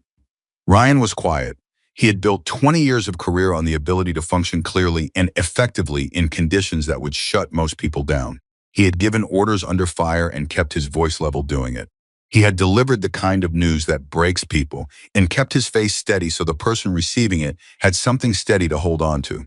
He was finding it difficult to keep his face steady right now, not because of the mission, not because of the operational weight of what the last 24 hours had held, because of his sister standing in front of him with a closed laptop and 30 hours of no sleep behind her eyes, telling him she had heard him. I should have said it a long time ago, he said. Yes, she said. You should have, I know. But you said it when it mattered, she said. That counts. She moved toward the door. He walked beside her. They went to find Hayes. They found him in the corridor outside the main building on his personal phone, speaking in the clipped, precise tones of someone delivering a situation report to someone who outranked him significantly. He saw them coming and held up one finger. They waited. He finished the call. He looked at them.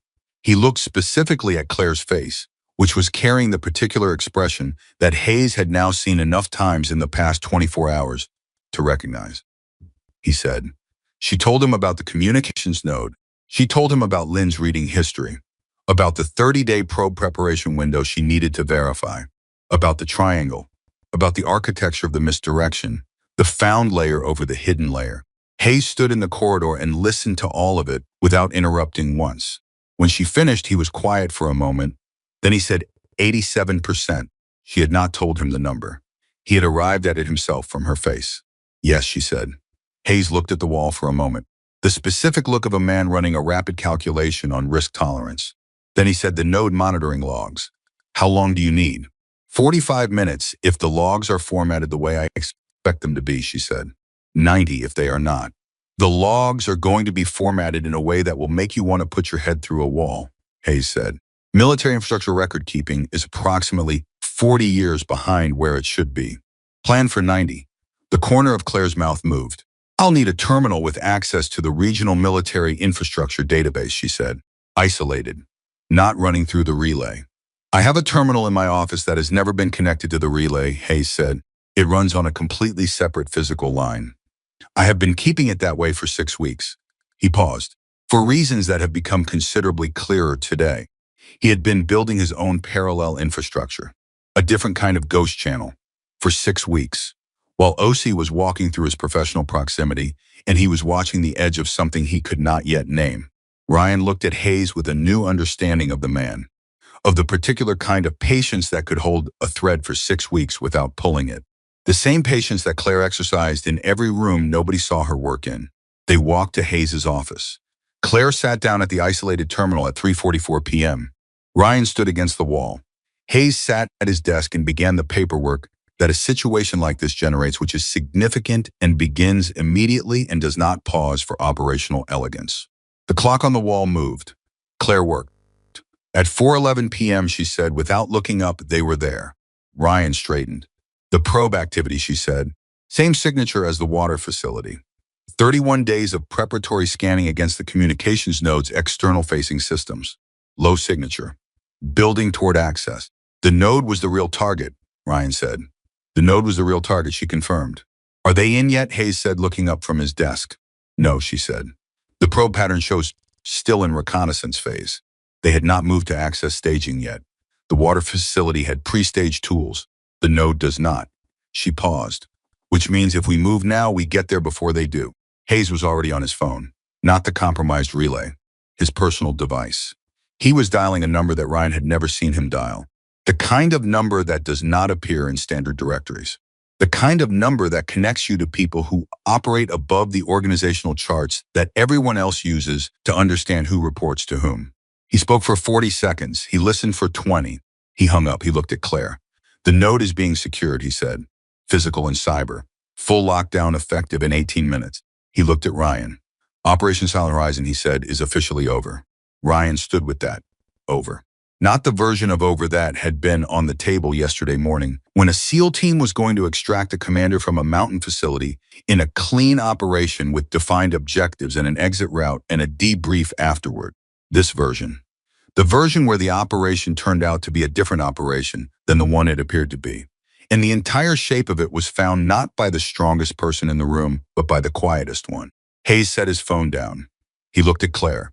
She was still at the terminal, finishing her documentation, recording the probe data with the same systematic care she brought to everything she did, making sure the record was complete, making sure whoever came after would be able to follow it. Hayes watched her for a moment. Then he said, and his voice carried something that Ryan had not heard in it before, across 9 years of professional relationship, something that was not the authority of a commanding officer, but the simpler and rarer weight of genuine respect. Dr. Walker. Hayes stood, he straightened. And Commander William Hayes, 30 years of military service, 2 wars, a career built on the principle that the strongest person leads and the quietest person supports, rendered a slow, precise, deliberate salute to an intelligence analyst in contractor clothing sitting at an isolated terminal in his office. Ryan did not move. Claire looked at Hayes for a moment that felt longer than it was. Then she said, very quietly, "I'm a civilian, sir. You don't have to do that." "I don't." He held the salute. She looked at him. And something moved across her face. Not the composure, not the professionalism.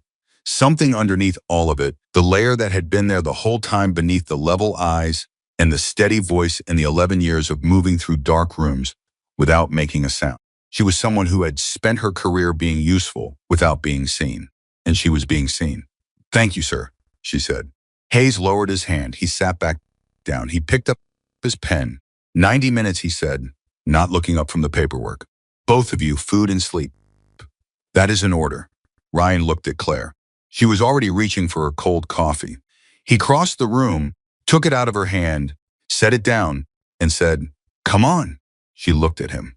"Food," he said. "Real food. I found some mess hall while I was looking for the coffee this morning." She looked at her terminal. "The documentation will be there in 90 minutes, he said. 0800 is still hours away." She looked at the terminal for one more second.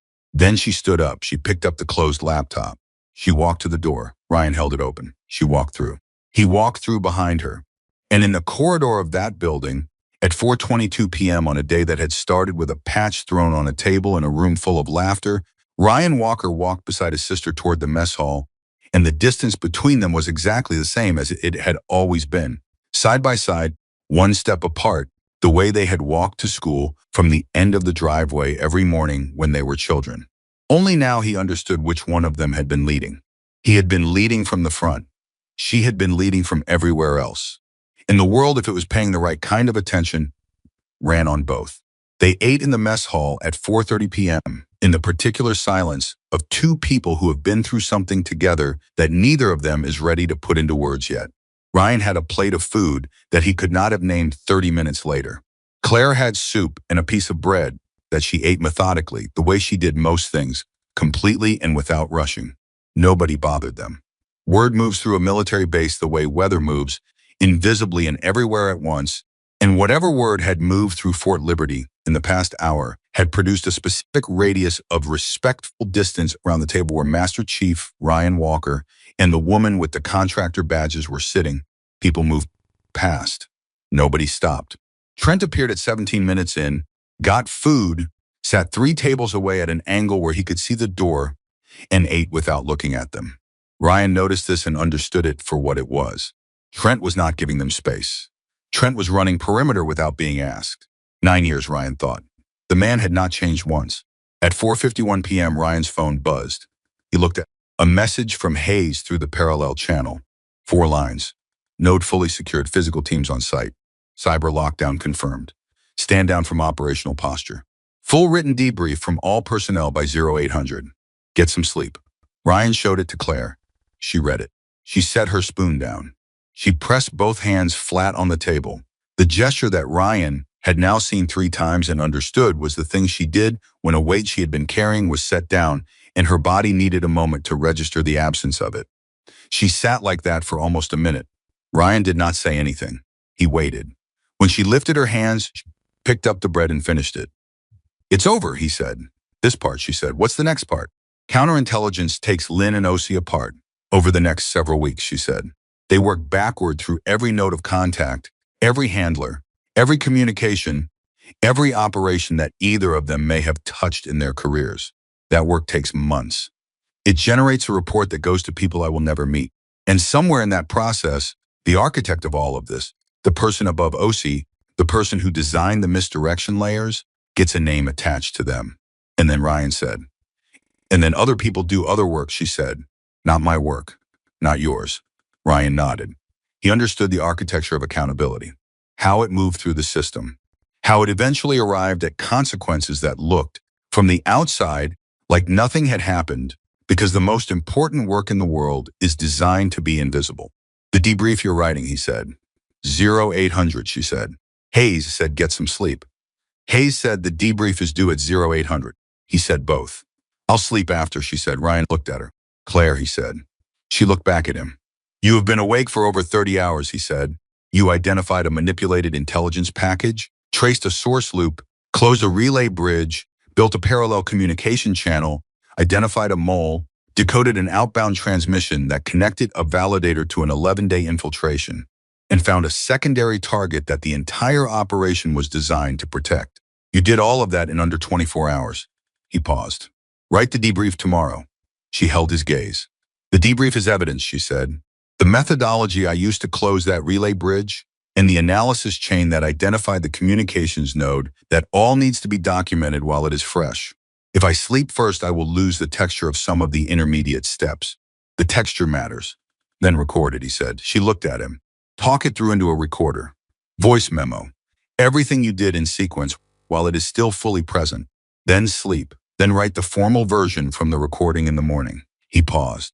That way you don't lose the texture and you also don't finish the written debrief on 30-something hours of no sleep, which means the document will be better than it would have been otherwise. Claire looked at him for a moment. Something moved across her face. When did you start thinking like an analyst, she said. I've always thought like an analyst, he said. I just usually apply it to tactical problems. This is a documentation problem. Most tactical problems are documentation problems at some level, he said. She picked up her water glass, took a sip, set it down. Fine, she said. Fine meaning yes. Fine meaning yes, she said. Trent from 3 tables away made no visible reaction. But Ryan noticed that he very slightly relaxed. They left the mess hall at 5:13 p.m. Ryan walked Claire to the contractor quarters on the east wing, the same building where she had been assigned a bunk when she arrived the previous morning, which felt like it had happened in a different week. At the door of the building, she stopped. She turned around. She looked at her brother. I want to ask you something, she said. And I want an honest answer. Always, he said. When you backed me up with Hayes last night, she said, when you said we don't cancel a mission because an analyst has a theory, and then 3 hours later you walked into Hayes's office and told him I was right, what changed for you? Was it the data or was it something else? Ryan looked at her. He thought about the honest answer. He found it. It was both, he said. The data was real. I looked at what you showed me and I could not argue with it. But if you had shown me the same data and it had come from someone I didn't know, someone I had no history with, I might have taken longer to move on it. I might have needed another round of verification first. Because of the history, she said. Because I know how your mind works, he said. I grew up watching how your mind works. You were always the one who saw what was coming before anyone else did. At the dinner table, in a conversation, in any situation where the information was incomplete and someone had to make a read. He paused. I just never applied that understanding to anything outside the family. Claire was quiet. I compartmentalized you, he said. I kept the version of you that I knew from the version of you that existed in the world. And I treated the version I knew as the real one, the full one. And now, she said, now I understand they are the same person, he said. The woman who saw what was coming at the dinner table is the same woman who found the source loop in the intelligence package. It is the same skill. I just never gave it the name it deserved when I was watching you use it at home. She stood with that. The evening air moved between them. You know, she said, when I was 17 and you were already in training, Mom used to say that you got all the courage in the family. Mom was wrong about a lot of things, Ryan said. She was right about a lot of things too, Claire said, but not that one. Ryan looked at the ground for a moment. No, he said, not that one. She reached into her jacket pocket and pulled something out. She held it out to him. He looked at it. The patch. Ghost actual. Worn edges. Re-sewn stitching. The fabric faded to a gray that was almost silver under the evening light. I want you to have it, she said. He looked at her. Claire, not as a gift, she said. As a reminder. The next time you walk into a room and the quietest person in it says something you are not sure you want to hear. She held it steady. You earned the right to carry it. Ryan looked at the patch for a long moment. Then he reached out and took it. He held it in both hands the way you hold something that has more weight than its physical mass accounts for. I'll give it back, he said, when this is done. When the debrief is filed and the investigation is complete and everything lands where it needs to land. You don't have to, she said. I know, he said, I want to. She looked at him. Then she said, 0800. I'll have the formal version ready. Record it first, he said. Recording it first, she said. She went inside. Ryan stood outside the building for a moment with the patch in his hand. Then he put it in his chest pocket close enough to feel. He walked back toward the main building. He had his own debrief to write. The next 72 hours at Fort Liberty moved the way the aftermath of a major operation always moves, which is to say, with a combination of intense institutional activity and profound personal quiet. The machinery of military accountability, counterintelligence procedure, and operational review does not pause after a situation resolves. It accelerates. The resolution is not the end. The resolution is the point at which the documentation begins. Ryan wrote his debrief through the night. It was the most difficult piece of operational writing he had ever produced, not because of the complexity of the events, but because of the difficulty of writing honestly about his own sequence of decisions and the ways in which those decisions had both helped and failed the operation at different points. He wrote about the briefing room. He wrote about the patch. He wrote about the 6 hours between when Claire first raised the communication pattern anomaly and when he walked into Hayes' office with her analysis, and what he had done during those 6 hours and what he had not done, and why. He wrote, I delayed action on credible intelligence because the source was personally familiar to me in a context that I had not updated. I knew my sister. I did not yet know Dr. Walker. By the time I understood they were the same person, she had already done the work herself. He read that sentence back twice. Then he left it in. The honest version was the only version worth filing. Claire's debrief arrived in Hayes' secure inbox at 7:47 a.m., 13 minutes before the deadline. Hayes read it twice before the morning briefing. He sent a single-line response. This is the most comprehensive analytical debrief I have received in 30 years. It will be used. Claire read the message on her phone, set the phone face down, and went back to sleep for 3 more hours. At 11 a.m. on the second day, Ryan found her in the base's small common room with a cup of actual hot coffee and a tablet, reading something that was not work-related for the first time in what was probably longer than she would admit. He sat down across from her. She looked up. Hayes wants you for a meeting at 1400, he said. What kind of meeting? The kind where people who outrank Hayes are in the room, he said. She set down the tablet. I see, she said. You are not in trouble, he said quickly. The opposite of trouble. Define opposite of trouble. The kind of meeting where they discuss what happens next, he said. With you. With your role, with the work you did and what it suggests about how certain capabilities should be structured going forward. Claire picked up her coffee. She took a sip. She looked at him over the rim of the cup. They want to change something, she said. I think they want to ask you what should change, he said, which is different. She set the cup down. She looked at the table for a moment. When I took this assignment, she said, I was told it was a single operation, intelligence support for a specific mission. I know, he said. I have position, a team, work that I am in the middle of. I know, he said. I am not interested in becoming something institutional, she said. I do not work well inside large structures. I work well in the spaces between large structures, where the things that large structures miss tend to accumulate. Ryan looked at her. Tell them that, he said. Exactly that. At 1400. She looked at him.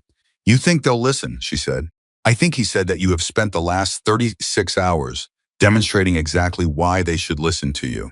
And I think Hayes will be in that room. And I think Hayes has now seen enough to make sure the right people are listening. She considered this. Will you be there, she said. If you want me there, he said. A pause, I want you there, she said. He nodded. 1400, he said. He stood to leave. She said, Ryan, he stopped. The debrief, she said. Your did you write? He looked at her. The truth, he said. All of it, she said. Not a question. All of it, he said. She held his gaze. Something in her expression completed a long journey. Good, she said. He walked out. The 1400 meeting was in a room that Ryan had not been in before, on a floor of the main building that required a clearance level that he had held for years but had rarely needed.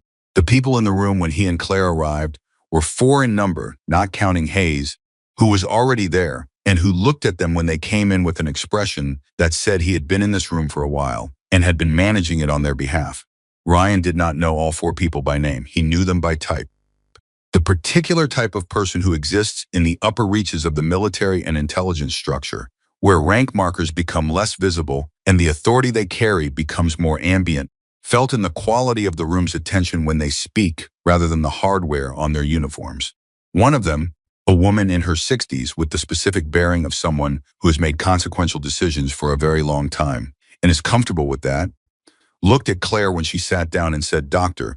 Walker, we have read your debrief, all of it," said the man to her left, which Ryan gathered meant that the debrief had traveled further up the chain than Hayes's inbox. "Yes," Claire said. "We have some questions," the woman said. "Of course," Claire said. "Not about the operation," the woman said. "About you." Claire sat with the particular composure that Ryan now fully understood was not detachment.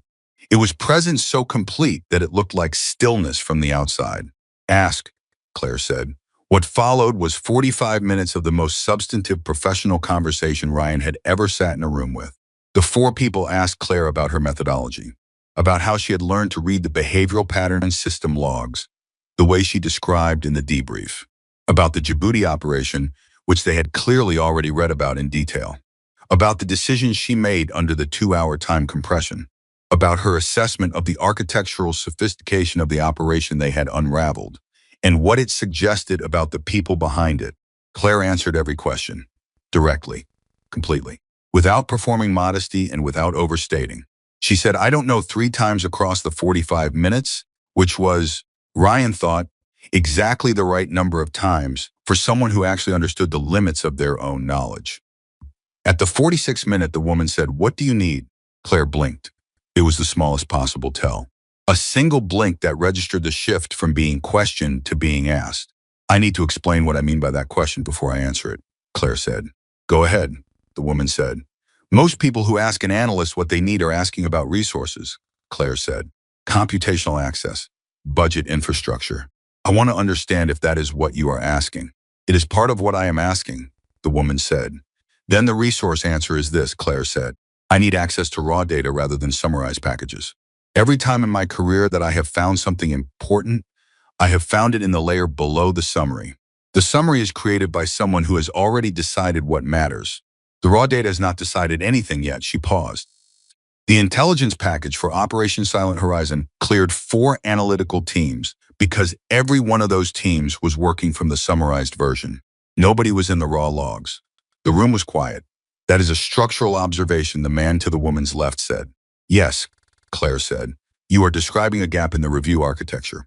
"I am describing the gap that the people who built this operation found and used," Claire said. "They did not need to compromise 4 analytical teams. They only needed to compromise the layer between the raw data and the summary. Everything above that layer was working from corrupted input and had no mechanism to detect it. The silence in the room had the particular quality of people sitting with an uncomfortable truth about a system they are responsible for." Hayes looked at the table. Ryan looked at Claire. She looked at the woman. "What else?" the woman said. "Autonomy," Claire said. "Not from oversight. From the assumption that the analytical role is support. What happened in the past 36 hours was not support. It was primary function. The intelligence work was not adjacent to the operation. It was the operation. And the structure that brought me into that briefing room positioned me as an attachment to the tactical team rather than as a principal." She paused. "If I had been positioned correctly from the beginning, the communication pattern anomaly would have been escalated in a different way. The 6-hour gap between my first observation and the decision to act on it would not have existed. Every person in the room understood what she was not saying directly. The 6-hour gap had existed partly because Ryan had not acted on her observation immediately. The 6-hour gap had existed because she had been positioned as support, and he had treated her as support, and support gets heard differently than principal. Ryan sat with that. He had written it in his debrief. Now he was sitting in a room watching the institutional version of that truthland on the people who built the structure that produced it. The woman looked at Hayes. Hayes said, "The structural observation is accurate. I will confirm that from my own experience of the past 36 hours. The woman looked at Ryan. Ryan said. The woman looked back at Claire. "We will not make you an institution," she said. "That is not what this conversation is about." Something in Claire's posture released, almost imperceptibly. "What it is about," the woman continued, "is making sure that the next time you walk into a room, you walk in with the positioning that matches the function, not the function that matches the positioning." Claire held the woman's gaze. "That would help," she said. "It will happen," the woman said.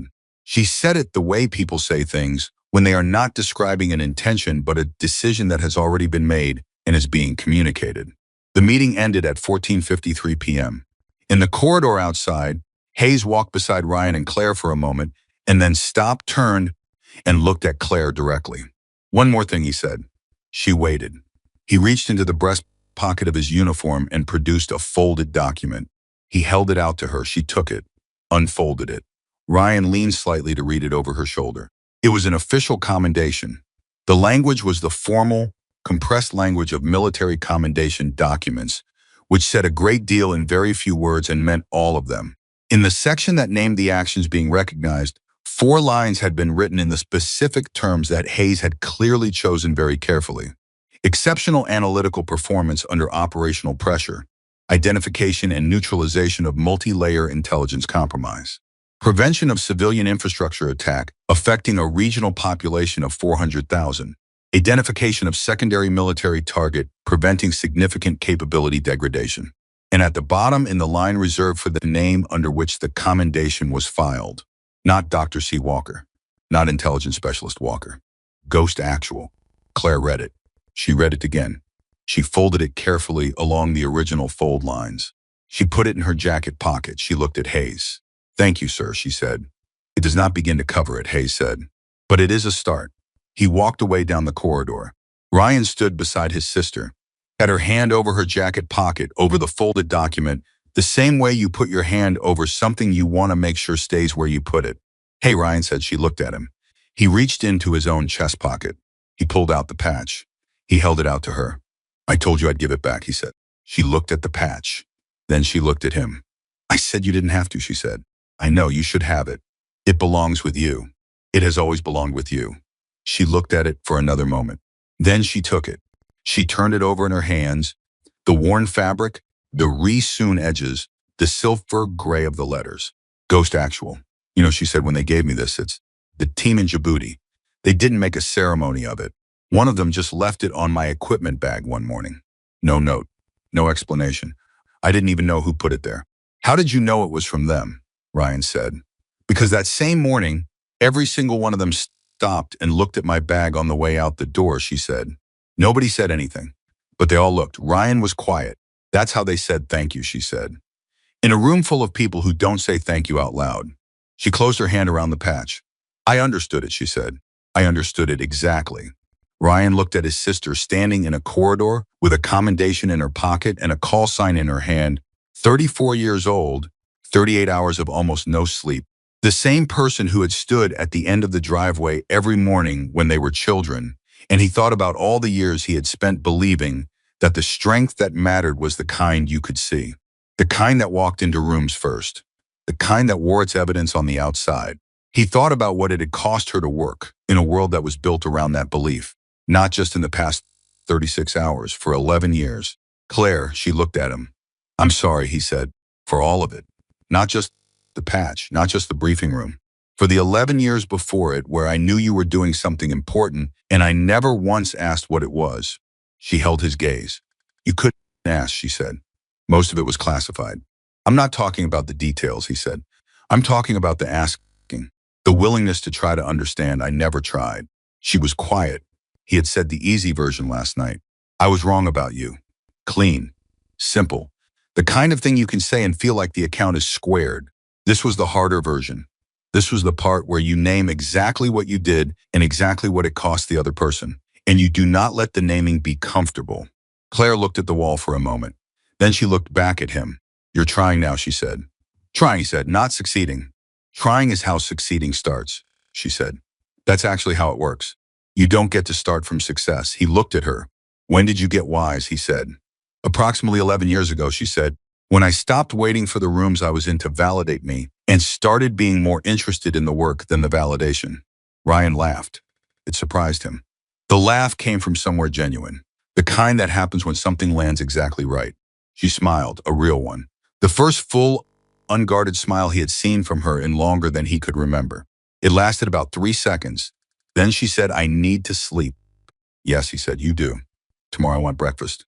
Real breakfast. Not mess hall food. There's a diner 12 minutes off base, he said. Trent showed me. He says the eggs are legitimately good. Trent knows where the good eggs are, she said. Trent always knows where the good eggs are, Ryan said. It's one of his more underrated qualities. She tucked the patch into her jacket pocket alongside the commendation. She adjusted the strap of her equipment bag on her shoulder. She looked at him. 0730, she said. Do not be late. I have never been late to anything in my adult life, he said. You were 6 minutes late to my college graduation, she said. He opened his mouth. Traffic, he said. There was no traffic, she said. It was 10 a.m. on a Saturday in a town with 11,000 people. There was significant traffic, he said. There was a Waffle House drive-through, she said. He closed his mouth. She looked at him for a moment with those steady eyes. Then she said 0730. Don't be late. She walked down the corridor toward the east wing. He watched her go. The patch in her pocket. The commendation in her pocket. The 11 years of work that had produced both. Invisible to most of the world. Fundamental to most of what the world did not know it was being protected from. He stood in the corridor for a long moment. Then he pulled out his phone. He called his mother. She answered on the third ring, the way she always did, slightly wary because calls from Ryan during operational periods were either nothing or everything, and she had learned not to assume. Ryan, she said. Hey, Mom. He said, are you all right? I'm fine, he said. Everything is fine. He paused. I was calling because I spent the last 2 days working with Claire.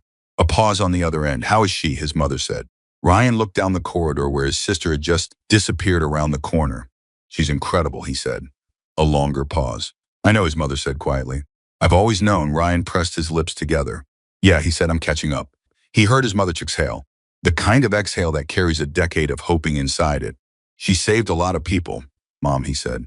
She did it in a way that most of those people will never know about. She did it alone, mostly. In the middle of the night, and then she documented every step so that the next person who comes after her can do it better.